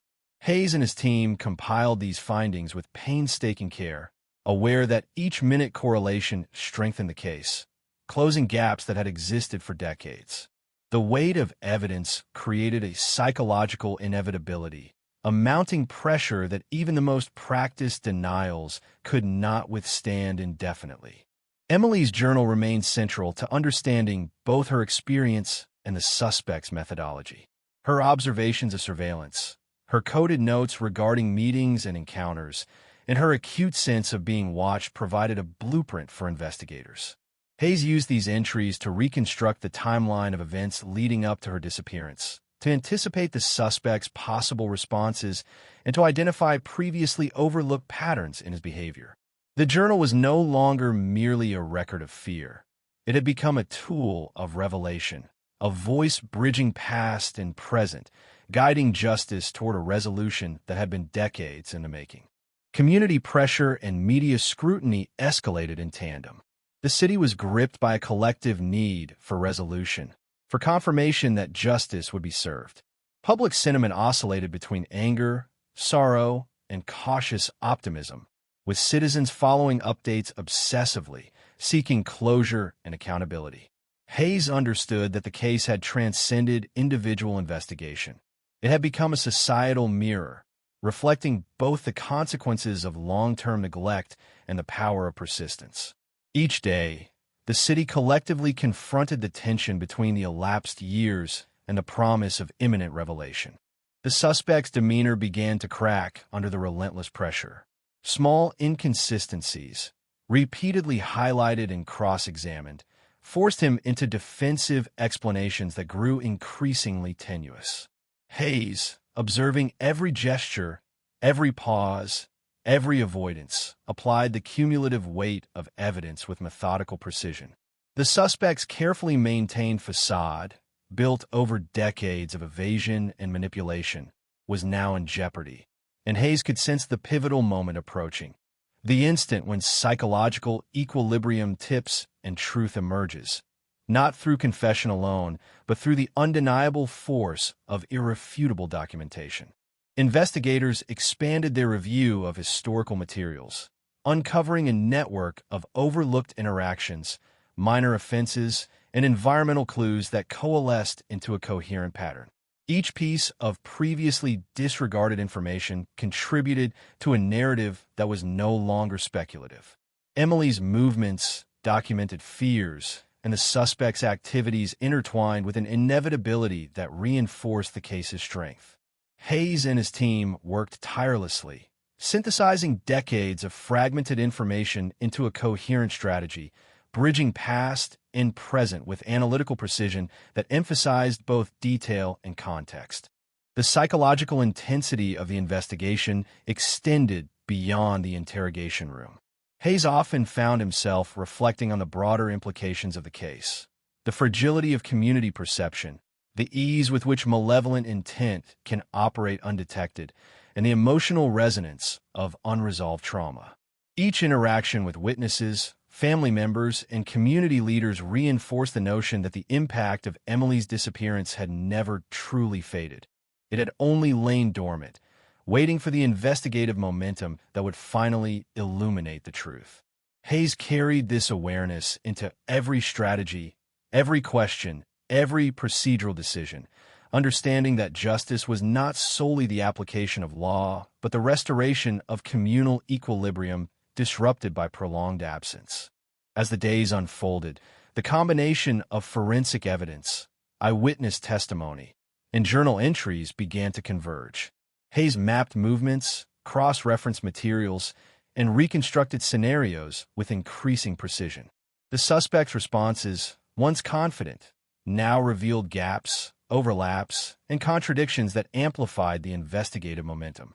Each small revelation acted as a lever, exerting psychological pressure and guiding the suspect toward acknowledgement of behaviors and choices previously concealed. Hayes recognized the delicate balance between pushing for disclosure and ensuring that procedural integrity remained intact, a tension that defined the final stages of any protracted cold case. The city's anticipation grew alongside investigative momentum. Public awareness, once passive, became active. Residents discussed theories, revisited memories, and engaged with media coverage with an intensity that mirrored Hayes's own focus. Each revelation, each confirmation, each subtle acknowledgement from the suspect strengthened the perception that resolution was imminent. Yet the emotional complexity persisted. The collective trauma of decades-long uncertainty could not be undone instantly, and Hayes understood that the ultimate goal extended beyond legal closure to the restoration of communal faith and psychological stability. Inside the interrogation room, Hayes observed the suspect with meticulous attention. Micro-expressions, tone modulation, and subtle gestures revealed the tension simmering beneath a carefully maintained exterior. Hayes guided the conversation strategically, using both evidence and narrative alignment to create cognitive pressure. The interplay of historical fact, forensic certainty, and psychological insight created an environment in which deception became increasingly difficult to sustain. Every response, every hesitation, every defensive posture was cataloged, analyzed, and leveraged to bring the investigation closer to a culmination that had eluded the city for 25 years. As the investigation continued, The journal's insights remained invaluable. Emily's acute observations provided a roadmap for understanding both her experience and the suspect's behavioral patterns. Hayes used this guidance to anticipate reactions, identify inconsistencies, and cross-examine both evidence and witness accounts with unparalleled precision. The integration of her recorded fears with contemporary investigative techniques created a synergy that amplified the efficacy of each subsequent step, gradually reducing the margin for obfuscation or evasion. Amarillo waited. The city existed in a state of suspended tension, aware that the unraveling of the cold case was imminent, yet conscious that decades of absence had left a psychological scar resistant to closure. Hayes, fully aware of the stakes, continued his meticulous work, balancing procedural rigor with psychological acumen, guided by the persistent thread of Emily's narrative that connected past and present in an unbroken continuum. The unfolding events promised revelation, but also demanded acknowledgement of the long shadow cast by a crime that had been hidden in plain sight, awaiting the persistence and skill necessary to bring it into the light. The city of Amarillo seemed suspended in time, as though every street, every building, and every whisper carried the weight of a 25-year-old absence. Hayes walked the sidewalks in the pre-dawn chill. Memories of Emily's disappearance pressed into the lines of his face, the rhythm of his steps echoing like a heartbeat across the empty streets. Each morning brought new evidence, new witness accounts, new fragments of a life that had been violently interrupted and meticulously concealed. The suspect's arrest had ignited a chain reaction, exposing decades of hidden connections, minor incidents previously ignored, and the subtle behaviors of someone who had orchestrated terror while blending seamlessly into the fabric of everyday life. Hayes felt the gravity of it all, the slow accumulation of truth, the confrontation with evil hidden in plain sight, and the responsibility of translating fragmented pieces into justice. Inside the police station, the suspect sat across from Hayes in the interrogation room, a study in composed menace. His calm exterior was no longer impermeable. The walls of evidence pressed inward, reducing the space he had once occupied with confidence. Hayes reviewed timelines, cross-referenced witness statements, and cataloged physical evidence with surgical precision.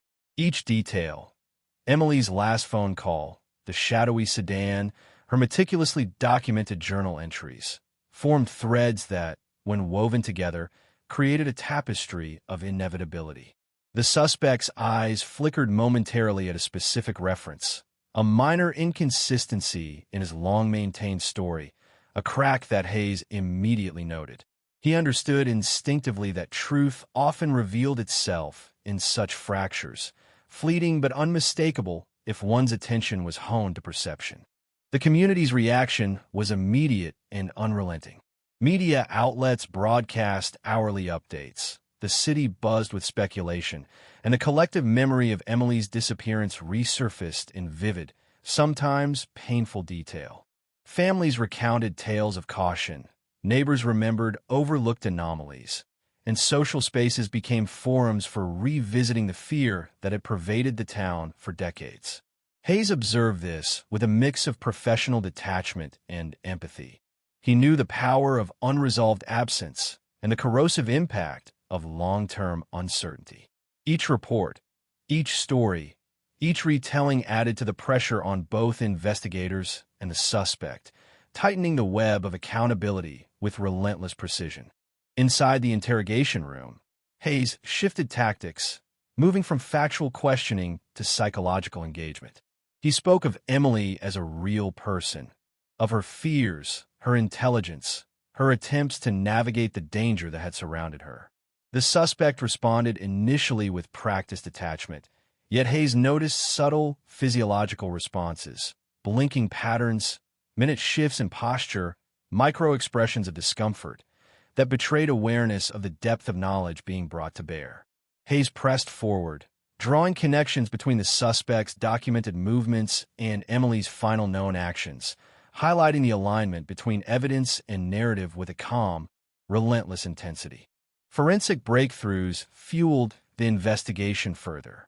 Traces of the suspect's DNA, once considered minor or inconclusive, were now irrefutably linked to the container in the creek bed.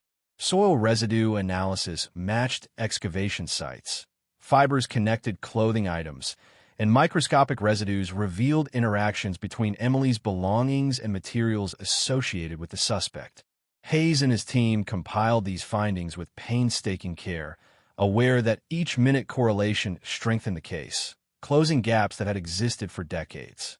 The weight of evidence created a psychological inevitability, a mounting pressure that even the most practiced denials could not withstand indefinitely. Emily's journal remained central to understanding both her experience and the suspect's methodology. Her observations of surveillance, her coded notes regarding meetings and encounters, and her acute sense of being watched provided a blueprint for investigators. Hayes used these entries to reconstruct the timeline of events leading up to her disappearance, to anticipate the suspect's possible responses, and to identify previously overlooked patterns in his behavior. The journal was no longer merely a record of fear. It had become a tool of revelation, a voice bridging past and present, guiding justice toward a resolution that had been decades in the making. Community pressure and media scrutiny escalated in tandem. The city was gripped by a collective need for resolution, for confirmation that justice would be served. Public sentiment oscillated between anger, sorrow, and cautious optimism, with citizens following updates obsessively, seeking closure and accountability. Hayes understood that the case had transcended individual investigation. It had become a societal mirror, reflecting both the consequences of long-term neglect and the power of persistence. Each day, the city collectively confronted the tension between the elapsed years and the promise of imminent revelation. The suspect's demeanor began to crack under the relentless pressure. Small inconsistencies, repeatedly highlighted and cross-examined, forced him into defensive explanations that grew increasingly tenuous. Hayes, observing every gesture, every pause, every avoidance, applied the cumulative weight of evidence with methodical precision. The suspect's carefully maintained facade, built over decades of evasion and manipulation, was now in jeopardy, and Hayes could sense the pivotal moment approaching. The instant when psychological equilibrium tips and truth emerges, not through confession alone, but through the undeniable force of irrefutable documentation. Investigators expanded their review of historical materials, uncovering a network of overlooked interactions, minor offenses, and environmental clues that coalesced into a coherent pattern. Each piece of previously disregarded information contributed to a narrative that was no longer speculative. Emily's movements, documented fears, and the suspect's activities intertwined with an inevitability that reinforced the case's strength. Hayes and his team worked tirelessly, synthesizing decades of fragmented information into a coherent strategy, bridging past and present with analytical precision that emphasized both detail and context. The psychological intensity of the investigation extended beyond the interrogation room. Hayes often found himself reflecting on the broader implications of the case, the fragility of community perception, the ease with which malevolent intent can operate undetected, and the emotional resonance of unresolved trauma. Each interaction with witnesses, family members, and community leaders reinforced the notion that the impact of Emily's disappearance had never truly faded. It had only lain dormant, waiting for the investigative momentum that would finally illuminate the truth. Hayes carried this awareness into every strategy, every question, every procedural decision, understanding that justice was not solely the application of law, but the restoration of communal equilibrium disrupted by prolonged absence. As the days unfolded, the combination of forensic evidence, eyewitness testimony, and journal entries began to converge. Hayes mapped movements, cross-referenced materials, and reconstructed scenarios with increasing precision. The suspect's responses, once confident, now revealed gaps, overlaps, and contradictions that amplified the investigative momentum. Each small revelation acted as a lever, exerting psychological pressure and guiding the suspect toward acknowledgement of behaviors and choices previously concealed. Hayes recognized the delicate balance between pushing for disclosure and ensuring that procedural integrity remained intact, a tension that defined the final stages of any protracted cold case. The city's anticipation grew alongside investigative momentum. Public awareness, once passive, became active.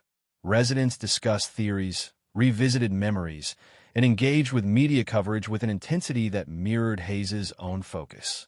Each revelation, each confirmation, each subtle acknowledgement from the suspect strengthened the perception that resolution was imminent. Yet the emotional complexity persisted. The collective trauma of decades-long uncertainty could not be undone instantly, and Hayes understood that the ultimate goal extended beyond legal closure to the restoration of communal faith and psychological stability. Inside the interrogation room, Hayes observed the suspect with meticulous attention. Micro-expressions, tone modulation, and subtle gestures revealed the tension simmering beneath a carefully maintained exterior.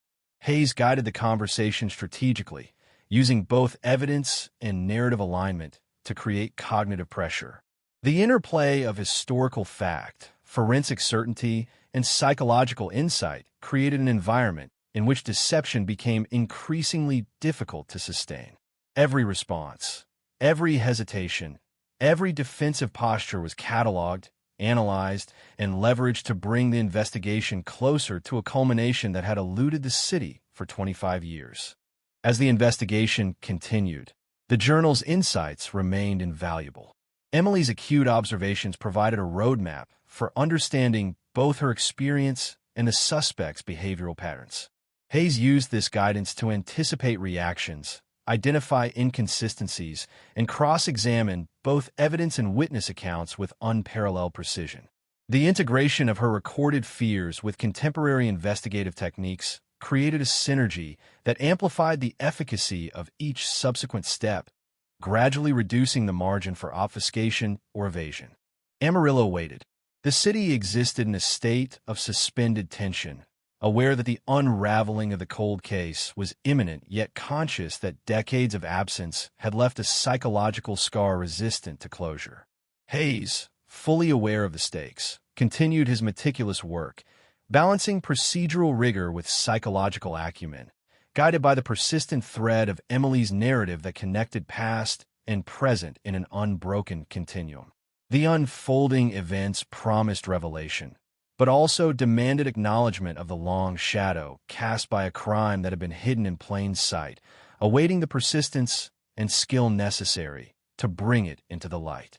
The interrogation room had become a crucible of tension, the walls a silent witness to decades of unresolved questions and newly unearthed evidence. Hayes watched the suspect with unwavering focus, noting every flicker of emotion, every slight adjustment in posture, every micro-expression that hinted at the weight of truth pressing in. The man's calm exterior now showed tremors, subtle, almost imperceptible, but for Hayes, they were as clear as neon lights in the dark. The past 25 years of concealment were colliding with the relentless force of modern investigation, and the equilibrium that had allowed the suspect to exist unnoticed was fracturing under the cumulative pressure of proof, scrutiny, and persistence. Outside, Amarillo seemed to pulse with the collective heartbeat of anticipation. Residents spoke in hushed tones, pausing mid-conversation to consider the implications of the unfolding revelations. The disappearance that had haunted the city for a generation was finally being confronted, and with each passing day, the tension intensified. News crews hovered near the station, their lenses capturing every glimpse of movement, their microphones poised to record statements that would carry the narrative to thousands of households. Social media, still in its formative years, but already influential, buzzed with speculation, rumors, and interpretations, transforming public anxiety into a near-tangible force that pressed on Hayes and his team as they navigated the complex terrain of truth, justice, and emotional resonance. Inside the room, Hayes pressed further, using a combination of evidence and psychological strategy. He referenced timelines, movements, and the corroborated details from Emily's journal, connecting dots the suspect could not deny. Questions were methodically layered, each building upon the last, forming an intricate web of logic and inevitability that left little room for plausible deniability. The suspect's gaze flickered a momentary crack in the carefully constructed armor, and Hayes noted it immediately. Every hesitation, every carefully chosen word, was evidence in its own right, a window into the cognitive strain induced by the relentless convergence of fact, observation, and scrutiny. Meanwhile, the community's collective memory resurfaced in unexpected ways. Witnesses who had long suppressed recollections of the late 1990s began sharing details, spurred by renewed public attention and media coverage. A former classmate recalled Emily mentioning an uneasy feeling about someone following her. A store clerk remembered a dark sedan idling near her apartment with unusual frequency. These fragments, once considered inconsequential or unreliable, were now pivotal, forming a lattice of data points that further constrained the suspect's narrative. Hayes meticulously cross-referenced these accounts with existing evidence, building a framework that made concealment increasingly untenable. Forensic breakthroughs continued to drive the investigation forward. Minute traces of material evidence, previously dismissed, now confirmed critical connections between the suspect and the creek bed container. Fibers from the scarf aligned with textiles associated with him. Soil residue matched excavation sites, and subtle DNA markers provided irrefutable links. Hayes recognized the profound irony that a case dormant for a quarter century was now being resolved not through luck, but through the meticulous accumulation of detail and the persistent application of modern investigative methods. Each discovery added weight to the psychological pressure applied in the interrogation, narrowing the space in which the suspect could maneuver. The suspect's mental state began to deteriorate under sustained scrutiny. Hayes observed increased agitation, repetitive gestures, and fleeting moments of disorientation. The cumulative impact of evidence, psychological pressure, and the inexorable march of procedural rigor created cracks in the facade that had long concealed culpability. Hayes exploited these vulnerabilities strategically, framing questions to emphasize alignment between the suspect's behavior and documented evidence, highlighting inconsistencies without overt accusation, letting the force of fact and logic work their pressure. Emily's journal remained central to the process. Each entry, once a personal testament of fear, now served as a roadmap through which investigators reconstructed her final days. Observations of surveillance, subtle mentions of encounters, coded references to vehicles and individuals, all provided insights into the suspect's methods, habits, and mindset. Hayes integrated this knowledge with modern investigative tools, using it to anticipate reactions, challenge denials, and expose contradictions. The journal's pages have become instruments of revelation, bridging decades and guiding justice with the voice of someone long silenced. Community engagement intensified in tandem. Town meetings, diner conversations, and news coverage reflected an urgent collective desire for closure. Families who had lived with the shadow of Emily's disappearance found their anxiety mingling with hope, while the broader city grappled with the uncomfortable realization that danger had lurked unnoticed among them for decades. Hayes recognized the delicate balance between satisfying public expectation and ensuring investigative integrity. Each disclosure, each revelation, each moment of clarity carried the potential to influence perception, affect testimony, and shape the ultimate outcome of the case. As the investigation approached its critical stage, Hayes and his team focused on reconstructing the suspect's actions, motivations, and patterns over the intervening decades. Historical records, travel logs, minor criminal activity, and environmental clues were meticulously synthesized. Each alignment between Emily's documented experience and the suspect's documented movements tightened the case's evidentiary framework. Hayes realized that the psychological battle within the interrogation room mirrored the broader societal struggle for understanding and closure. The confrontation with a truth that had remained hidden yet undeniable. The suspect's demeanor now oscillated between controlled calm and subtle agitation. Micro-expressions betrayed the internal conflict, while attempts at verbal rationalization grew increasingly strained.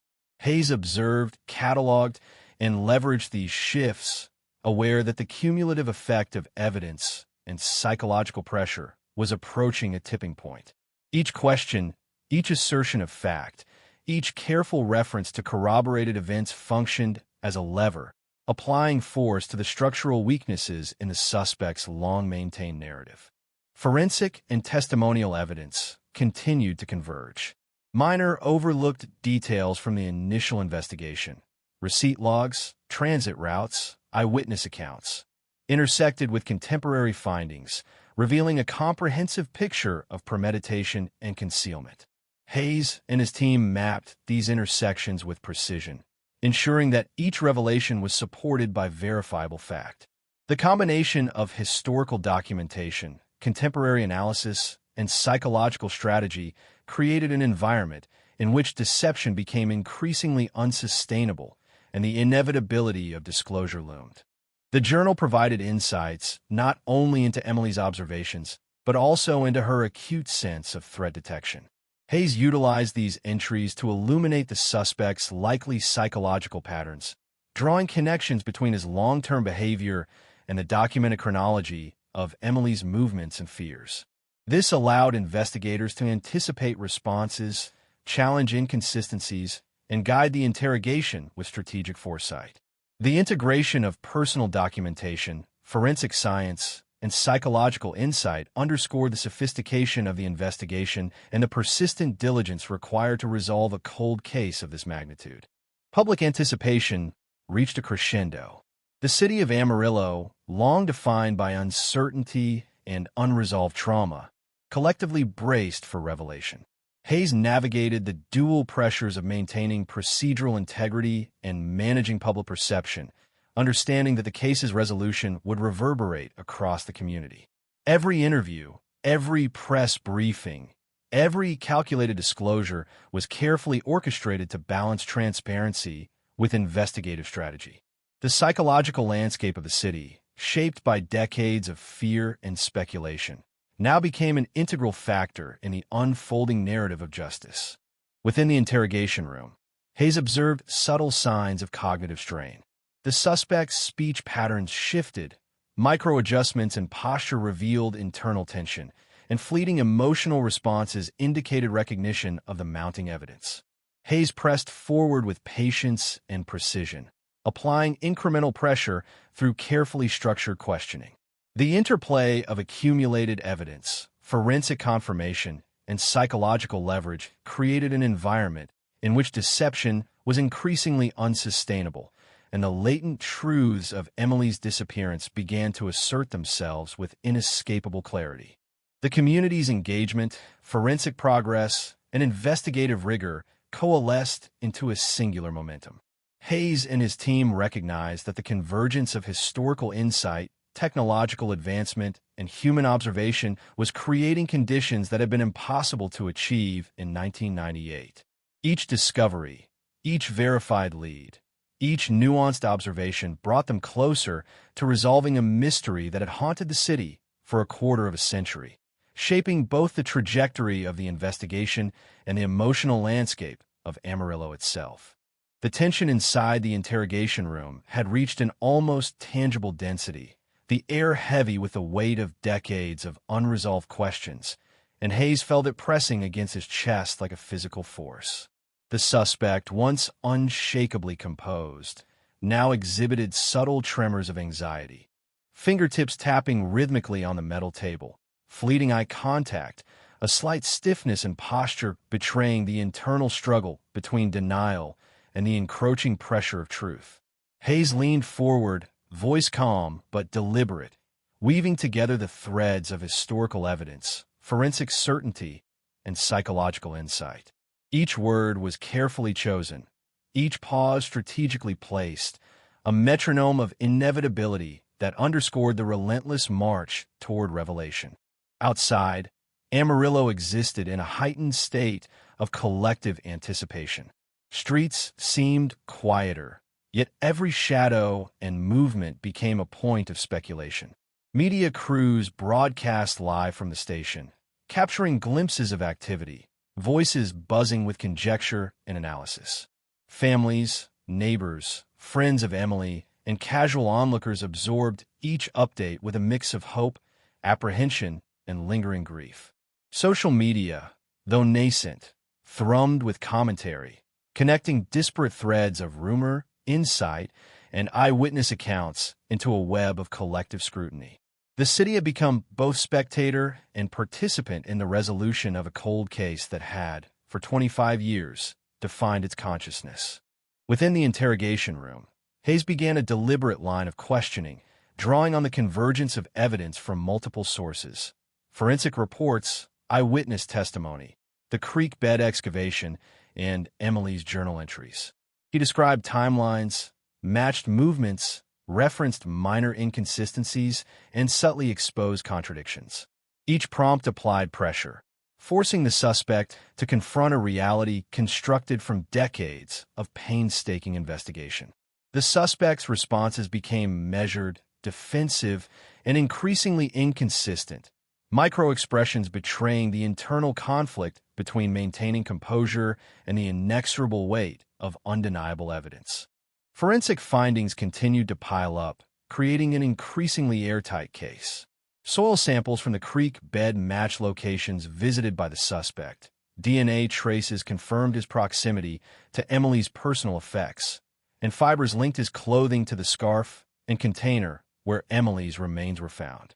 Each new connection was meticulously documented and cross-referenced, creating a lattice of evidence that the suspect could no longer plausibly dispute. Hayes felt the familiar, almost surgical rhythm of progress. The meticulous accumulation of fact, observation, and analytical rigor converging to create inevitability. Emily's journal remained an invaluable tool, not merely as a chronicle of her fear, but as a strategic guide to understanding the suspect's methodology.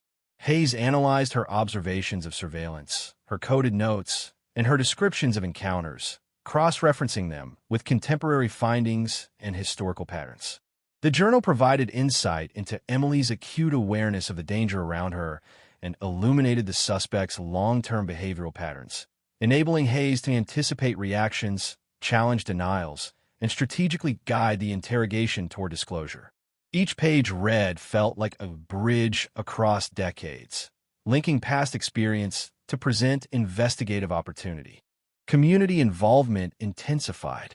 As details of the cold case surfaced, residents shared previously forgotten observations.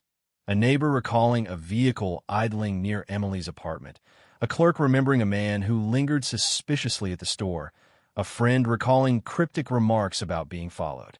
Each fragment, once dismissed or overlooked, now took on critical significance, forming a lattice of corroboration that supported the investigative narrative. Hayes carefully integrated these accounts, balancing credibility, context, and potential biases, aware that the interplay of human memory and physical evidence was central to constructing an irrefutable case. The suspect's psychological state deteriorated further under sustained scrutiny. Micro-adjustments in posture, fleeting expressions of irritation, and subtle shifts in tone indicated cognitive strain. Hayes observed these signs with precision, leveraging them to apply incremental pressure. He reframed questions, layered timelines, and introduced corroborated statements from witnesses, all designed to destabilize the constructed narrative and expose inconsistencies. The interrogation became a complex interplay of fact and psychology, a strategic confrontation aimed at forcing the emergence of truth long hidden beneath decades of evasion. Historical records were re-examined with renewed rigor. Minor offenses, travel logs, employment histories, and social connections revealed patterns that had been previously obscured by the passage of time. Hayes and his team synthesized these findings, aligning them with forensic data and testimonial accounts, constructing a coherent narrative that left little room for plausible deniability. Each piece of information, once isolated and seemingly insignificant, now contributed to an overarching structure of accountability, gradually tightening the net around the suspect. Media coverage amplified the tension, broadcasting developments and highlighting both forensic breakthroughs and psychological dynamics within the interrogation. Residents absorbed every detail. Discussions at schools, workplaces, and public spaces now focused on the implications of long-term concealment and the emergence of truth. The collective anticipation of closure created a palpable atmosphere of suspense, reinforcing the stakes for Hayes, his team, and the suspect alike. The city's consciousness was now inseparable from the procedural momentum of the investigation. Inside the room, Hayes shifted the interrogation strategy, blending direct questioning with narrative reconstruction. He walked the suspect through Emily's final known movements, her documented fears, and the convergence of evidence linking him to critical locations and objects. Each presentation of fact was methodically paired with observation of microreactions, allowing Hayes to identify subtle signs of recognition, discomfort, or cognitive dissonance. The approach was deliberate and relentless, designed to erode denial without overt accusation, letting the weight of accumulated evidence apply psychological pressure naturally, inexorably. The suspect's defenses faltered. Hesitations became longer, denials less convincing, and minor contradictions accumulated with increasing frequency. Hayes noted the shifts, adjusting questioning to exploit inconsistencies while maintaining procedural integrity. The interaction evolved into a dynamic interplay of psychology and evidence, where subtle gestures and verbal cues conveyed as much truth as overt statements. Hayes understood that this delicate balance, pressure without coercion, observation without assumption, was critical in eliciting verifiable disclosure while preserving the admissibility of future legal proceedings. Simultaneously, forensic teams expanded their examination of peripheral evidence. Previously overlooked details, such as minor traces on personal items, environmental residues, and indirect contacts, were reanalyzed with modern techniques. Each confirmation, however minute, strengthened the investigative lattice, further constraining the suspect's narrative space. Hayes recognized the interplay of technological advancement, meticulous archival research, and psychological strategy as the foundation for breaking open a cold case that had resisted resolution for a quarter-century. Emily's voice, preserved in her journal, remained central to the process. Hayes interpreted her entries not merely as accounts of fear, but as detailed behavioral observations, coded references, and predictive notes. Each observation provided context for suspect behavior, helping Hayes anticipate responses, verify timelines, and challenge denials. The journal acted as both historical evidence and strategic guide, a conduit through which the previously silenced narrative informed contemporary investigative tactics, bridging time, memory, and analytical rigor in a continuous flow of revelation. Public anticipation escalated. Amarillo, long shaped by absence and unresolved trauma, now existed in a liminal state between knowledge and closure. The unfolding narrative, broadcast, discussed, and dissected in public spaces, created a shared psychological landscape of suspense and urgency. Hayes navigated this terrain carefully, ensuring that investigative integrity was maintained while managing the inevitable scrutiny of an emotionally invested community. Each development, each revelation, became a thread in the intricate weave of both procedural and communal resolution. Within the interrogation room, Hayes sensed the tipping point approaching. The suspect's composure wavered under the relentless convergence of historical records, forensic certainty, witness testimony, and psychological strategy. Small slips, repeated justifications, and fleeting moments of disorientation indicated that the carefully constructed narrative was no longer sustainable. Hayes pressed forward with calibrated intensity, leveraging accumulated evidence while monitoring subtle behavioral cues. The interrogation had become a dynamic, high-stakes confrontation where decades of secrecy and evasion confronted the inexorable momentum of truth. The air in the interrogation room was electric, almost suffocating, charged with decades of unanswered questions, fear, and anticipation. Hayes could feel it in the subtle tremors of the suspect's hands, the way his gaze darted briefly before returning to feigned composure. Every second stretched, each pause a knife-edge moment where truth hovered, waiting to be revealed. Hayes spoke calmly, methodically, connecting dots across 25 years. Emily's movements, the journal's cryptic notes, the creek bed container, the microscopic fibers, the soil samples, all converging into a narrative so undeniable that resistance seemed futile. And yet, the suspect clung to the edges of denial, testing the limits of psychological pressure, pushing back with rehearsed deflection, while the room itself seemed to pulse with the tension of accumulated years. Outside, Amarillo's streets thrummed with unease. Conversations paused as residents glanced at passing cars, familiar faces, shadows at dusk.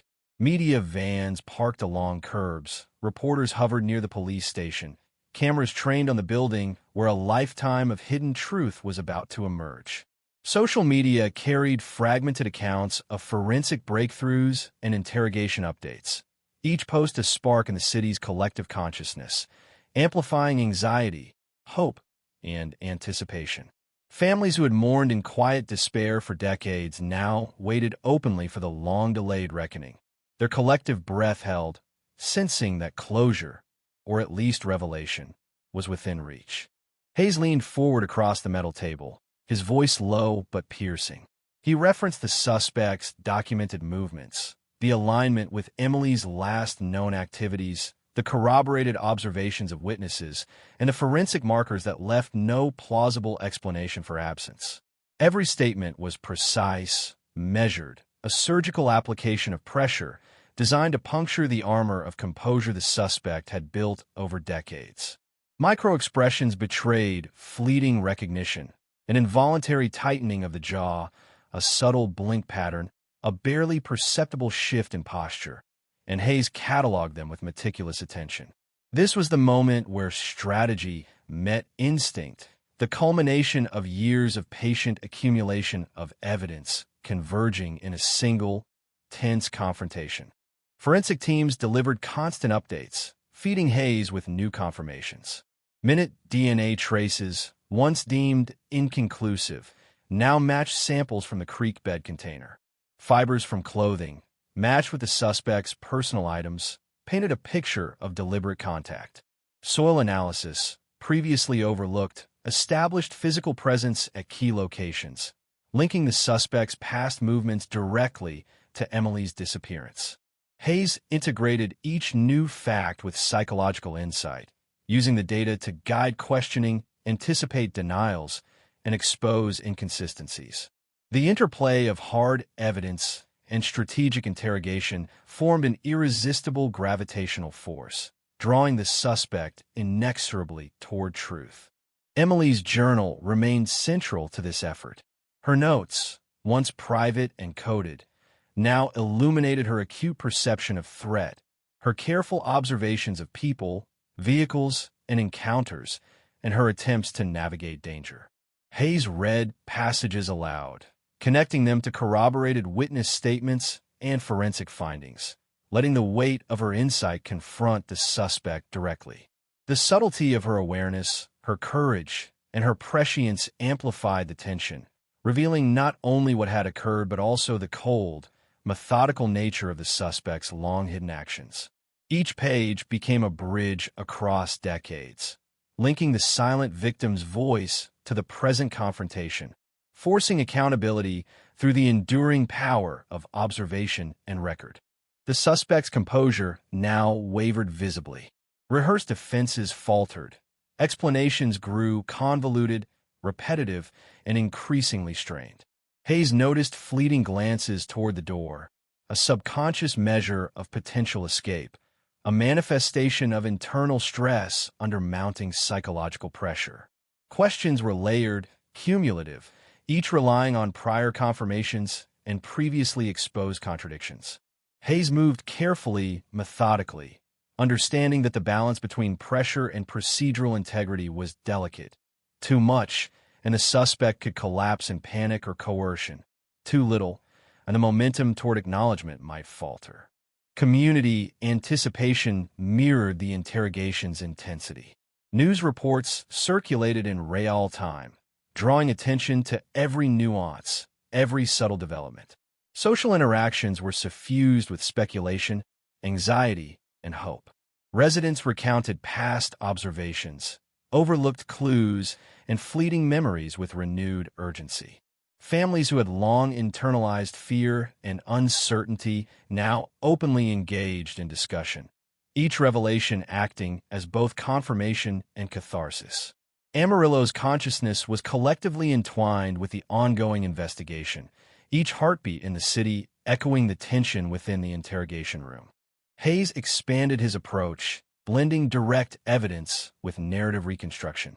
He recounted Emily's final known movements, overlaid with corroborated sightings, forensic markers, and contextual behavioral patterns of the suspect. Each connection was explicit, precise, and undeniable, leaving the suspect with narrowing avenues of deflection. Microreactions became increasingly pronounced. Tiny twitches, shifts in eye focus, momentary inhalations, and Hayes leveraged them strategically. The room, in essence, became a stage where psychological and evidentiary forces played out, each action and reaction amplifying the inevitable confrontation between truth and long-concealed culpability. Forensic advancements continued to illuminate overlooked connections. Fiber analysis, environmental residue studies, and DNA sequencing revealed correlations that were once invisible. Small details, previously dismissed, now formed a cohesive framework demonstrating premeditation, deliberate concealment, and the suspect's direct involvement in Emily's disappearance. Hayes integrated these findings in real time, adjusting interrogation strategy and layering cumulative pressure to further destabilize the suspect's defenses.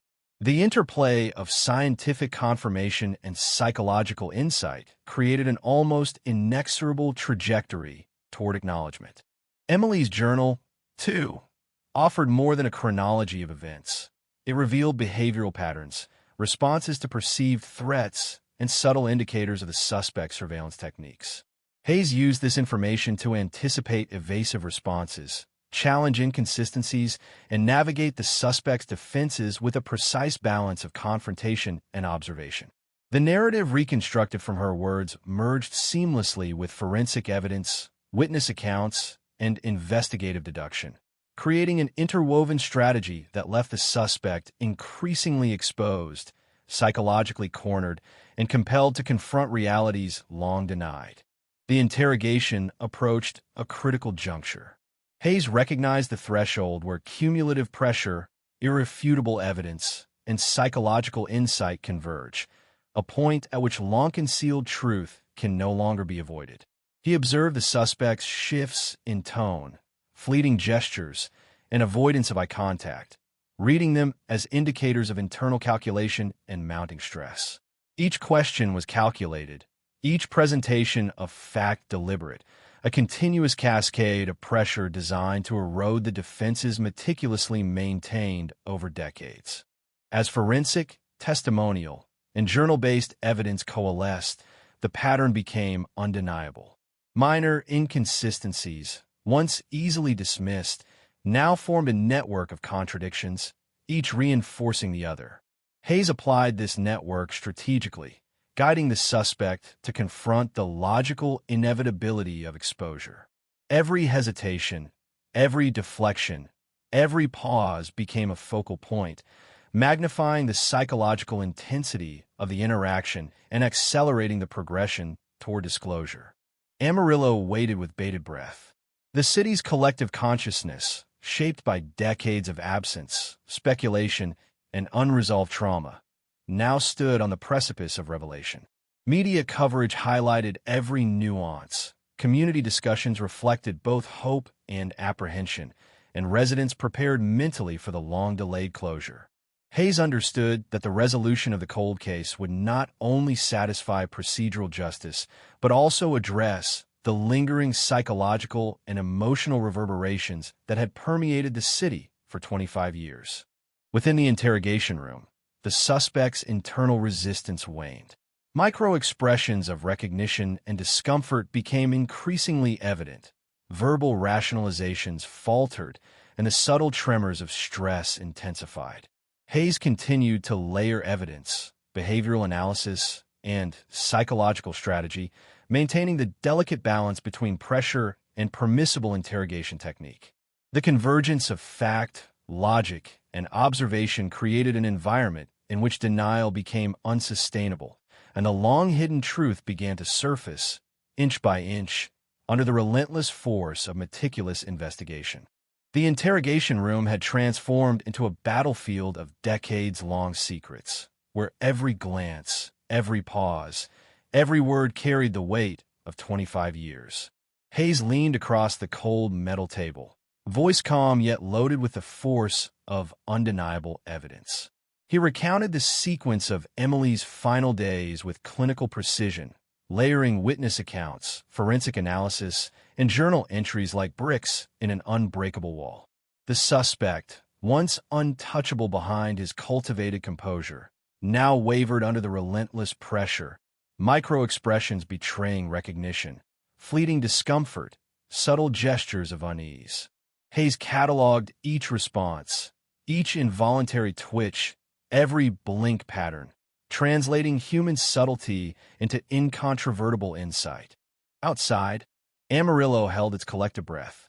Streets seemed to vibrate with anticipation. Conversations halted mid-sentence. Eyes flicked to shadows and passing vehicles. Every sound amplified in the city's heightened consciousness. Media vans dotted the sidewalks. Cameras trained on the police station, capturing moments of tension for audiences hungry for resolution. Families and neighbors, long accustomed to quiet resignation, now openly discussed sightings, recollections, and suspicions, each memory another thread weaving the fabric of long-delayed justice. Social media amplified every rumor, every report, every fragment of information, transforming public speculation into a living, almost tangible force pressing against the walls of procedural process. Inside the room, Hayes intensified the interrogation. He drew the suspect through the web of his own actions, aligning forensic data with behavioral patterns, journal entries, and historical timelines. Every element was framed to leave minimal room for deflection. Micro changes in posture, momentary eye aversion, a subtle shift in breathing. Each became evidence in itself. Hayes allowed the weight of accumulated proof to press relentlessly, creating an environment in which psychological resistance began to falter under the inexorable convergence of fact, logic, and observation. Forensic confirmations continued to emerge with staggering precision. DNA traces on items long thought inconclusive now aligned directly with the suspect. Fibers connected clothing to the container where Emily's remains were found. Soil analysis established undeniable links between suspect movements and the burial site. These data points, combined with witness statements and Emily's journal, formed a lattice of accountability that pressed against every argument the suspect could construct. Hayes leveraged each new piece of evidence, weaving them seamlessly into the ongoing interrogation, a constant cascade of pressure designed to fracture the decades-old defenses. Emily's journal played a pivotal role. Her observations of surveillance, detailed notations of encounters, and cryptic warnings now served as a roadmap for understanding the suspect's meticulous planning and behavior. Hayes read passages aloud, correlating them with newly corroborated evidence, forcing the suspect to confront the coherence of the narrative. The journal's voice, once private, now guided the confrontation, bridging decades, illuminating both Emily's foresight and the calculated nature of the suspect's actions. Each line, each observation, each coded message became a weapon in the pursuit of truth. The suspect's composure deteriorated. Hesitations lengthened, verbal rationalizations grew increasingly convoluted and minor contradictions mounted. Hayes observed carefully, applying a rhythm of questioning and silence designed to elicit involuntary admissions. The interplay of accumulated evidence and psychological strategy created a pressure cooker atmosphere, where every micro-expression, every subtle gesture, every moment of avoidance became data in the unfolding narrative of confession. Hayes understood that the breaking point was near. The convergence of decades-long evasion and the unrelenting force of accumulated truth. Community reactions were equally intense. The city's collective anxiety, built over decades, manifested in heightened awareness, speculation, and conversation. Residents revisited past observations, reconsidered previously dismissed anomalies, and connected personal memories to emerging investigative revelations. Schools, workplaces, and social spaces buzzed with discussion. Families who had internalized fear and uncertainty for years now shared openly, seeking closure, understanding, and confirmation that the long-absent truth was finally within reach. The city itself seemed to hold its breath, caught in a liminal space between anticipation and resolution. Hayes employed strategic reconstruction during the interrogation. He walked the suspect through a meticulous timeline, aligning Emily's final known movements with corroborated sightings and forensic markers. Each connection, each cross-reference, was presented with deliberate precision. The suspect's reactions, flickers of recognition, involuntary adjustments, fleeting signs of cognitive dissonance, were noted and leveraged, amplifying psychological pressure without overt coercion. The interrogation became a complex choreography of evidence, perception, and instinct, a high-stakes performance where truth and evasion danced on a knife's edge. Additional forensic analysis strengthened the case. Previously overlooked or ambiguous evidence was re-evaluated using modern techniques. Microscopic fiber analysis, environmental residue correlation, and DNA sequencing confirmed connections long suspected but never proven. Hayes integrated these findings seamlessly into the interrogation, applying them as both factual anchors and psychological levers. Each confirmation reduced the suspect's ability to maintain denial, narrowing options for obfuscation and compelling acknowledgement of actions long hidden in the shadows. Emily's journal also revealed behavioral patterns critical to anticipating the suspect's reactions.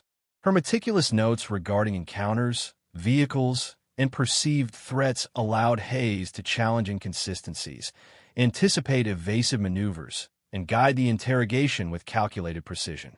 The integration of these historical insights with contemporary investigative techniques created an environment where deception became increasingly unsustainable and the inexorable force of truth pressed steadily toward revelation.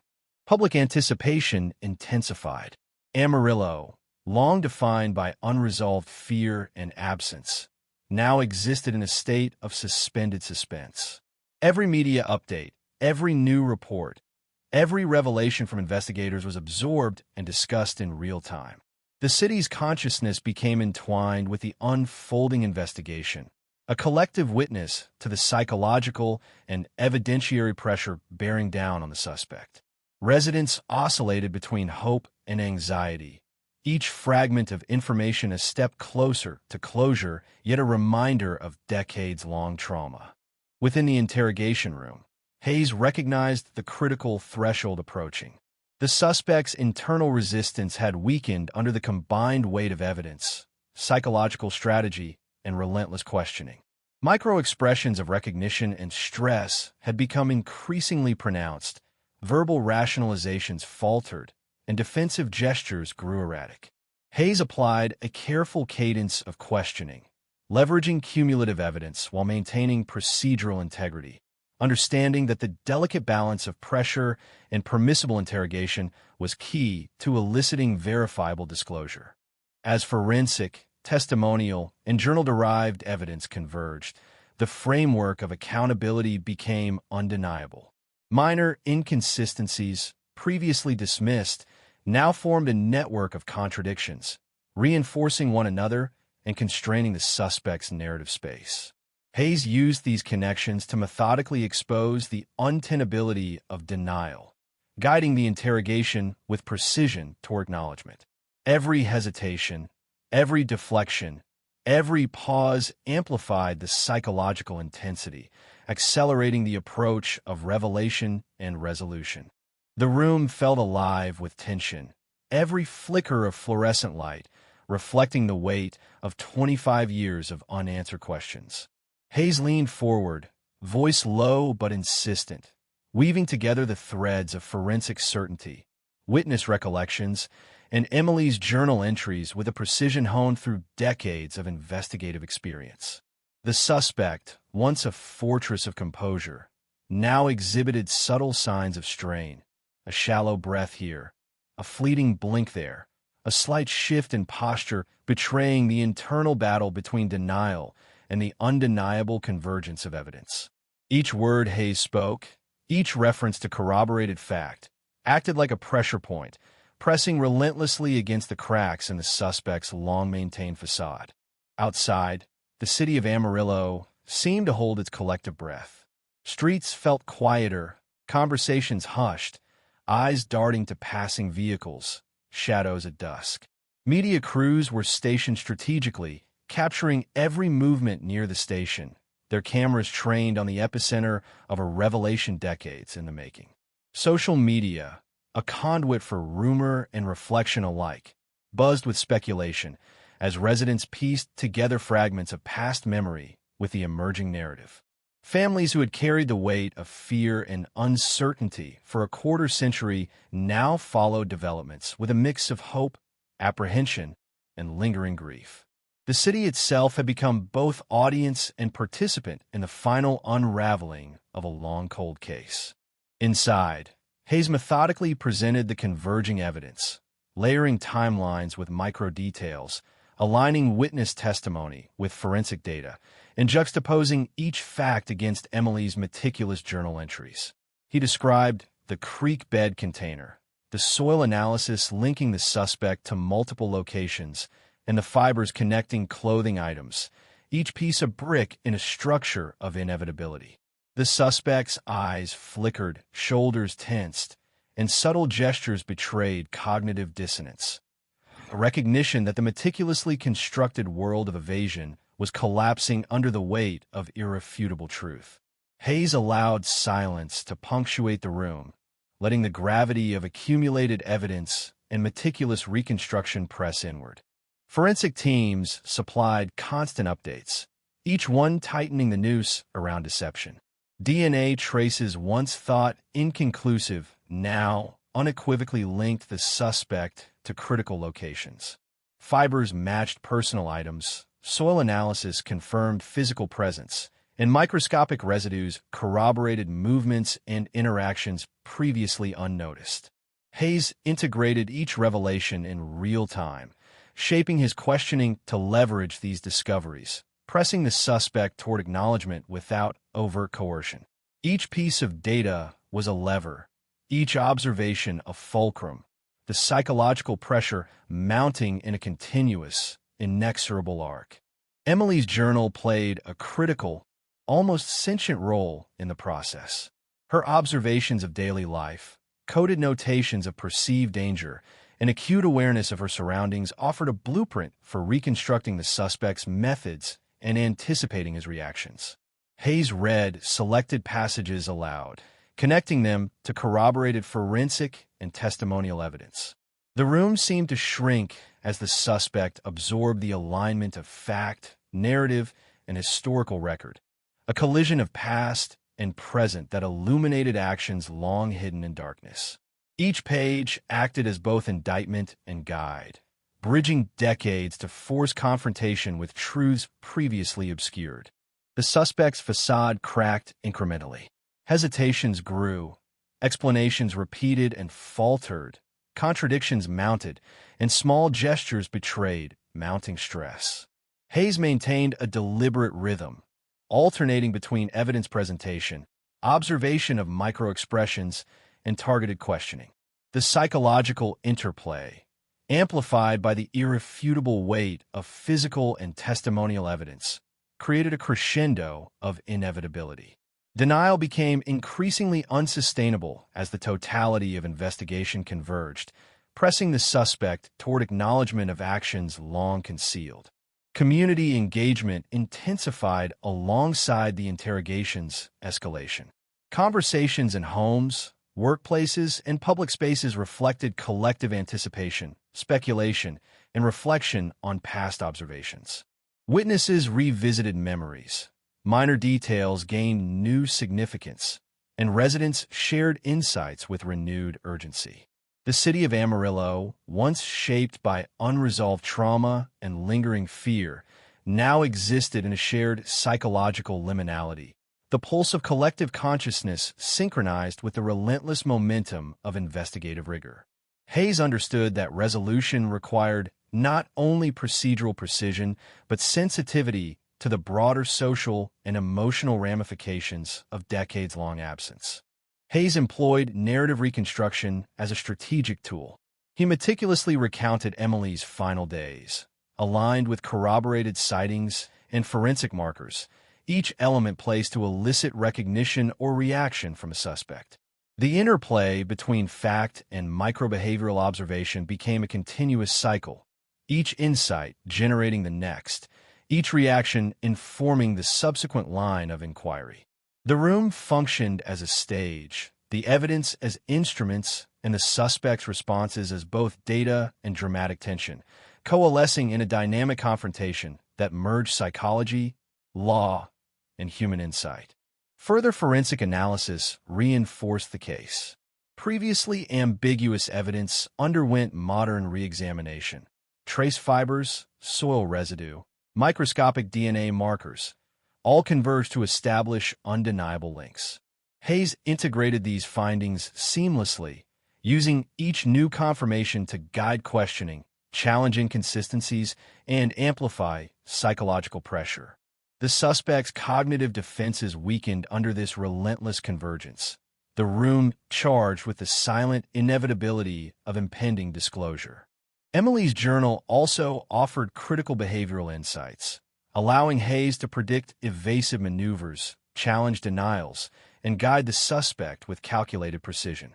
The integration of historical observation with contemporary investigative methods created a holistic environment in which deception became increasingly untenable. Each micro-expression, each hesitation, each fleeting denial contributed to a narrative that Hayes could follow, analyze, and leverage, steadily advancing the investigation toward its long-awaited resolution. Public anticipation approached a climax. Amarillo, scarred by absence, speculation, and lingering uncertainty, now collectively confronted the possibility of closure. Media coverage captured the unfolding drama, while residents engaged in discussion, reflection, and emotional preparation. The city's collective psyche, long shaped by unresolved trauma, now intersected with the operational momentum of the investigation, creating an unprecedented level of communal engagement. Hayes navigated this dual reality, ensuring that procedural integrity remained intact while acknowledging the city's emotional stake in the resolution of the cold case. Within the interrogation room, the suspect's defenses continued to falter. Micro-expressions of recognition, subtle physical tension, and verbal slips revealed internal acknowledgement of the cumulative evidence. Hayes maintained calibrated pressure, balancing the relentless presentation of fact with strategic observation, understanding that psychological collapse was imminent yet had to be carefully managed to preserve the admissibility of disclosure. Each interaction, each pause, each meticulously timed question served to erode the last vestiges of denial, bringing the suspect closer to confronting the full weight of his actions. The convergence of forensic data, eyewitness testimony, and the enduring narrative of Emily's journal formed an inescapable lattice of accountability. Minor inconsistencies, once isolated, now intersected with corroborated evidence, constraining the suspect's narrative to the point of collapse. Hayes applied these intersections strategically, guiding the interrogation toward recognition of truth, compelling the suspect to confront realities that had remained hidden for a quarter century. Every hesitation, every deflection, every involuntary gesture amplified the intensity of the psychological confrontation, pushing inexorably toward revelation. Amarillo waited, suspended between anticipation and dread. Families, neighbors, and the broader community were drawn into the unfolding narrative, experiencing the interrogation as both spectator and participant. Hayes understood the gravity of the moment, recognizing that the resolution of the cold case would not only satisfy legal requirements, but also serve as a profound social and emotional reckoning for a city shaped by decades of fear, absence, and unanswered questions. Inside the room, the suspect's cracks became pronounced. Gestures betrayed stress, voice inflections shifted, and cognitive defenses showed visible strain. Hayes continued with relentless, calculated precision, layering evidence, observation, and psychological strategy in an unbroken rhythm designed to elicit acknowledgement while maintaining procedural integrity. The cumulative force of historical, testimonial, and forensic evidence pressed ever closer, and the long-hidden truth began to surface incrementally, each fragment heavier, more undeniable, and more charged with the weight of 25 years of absence.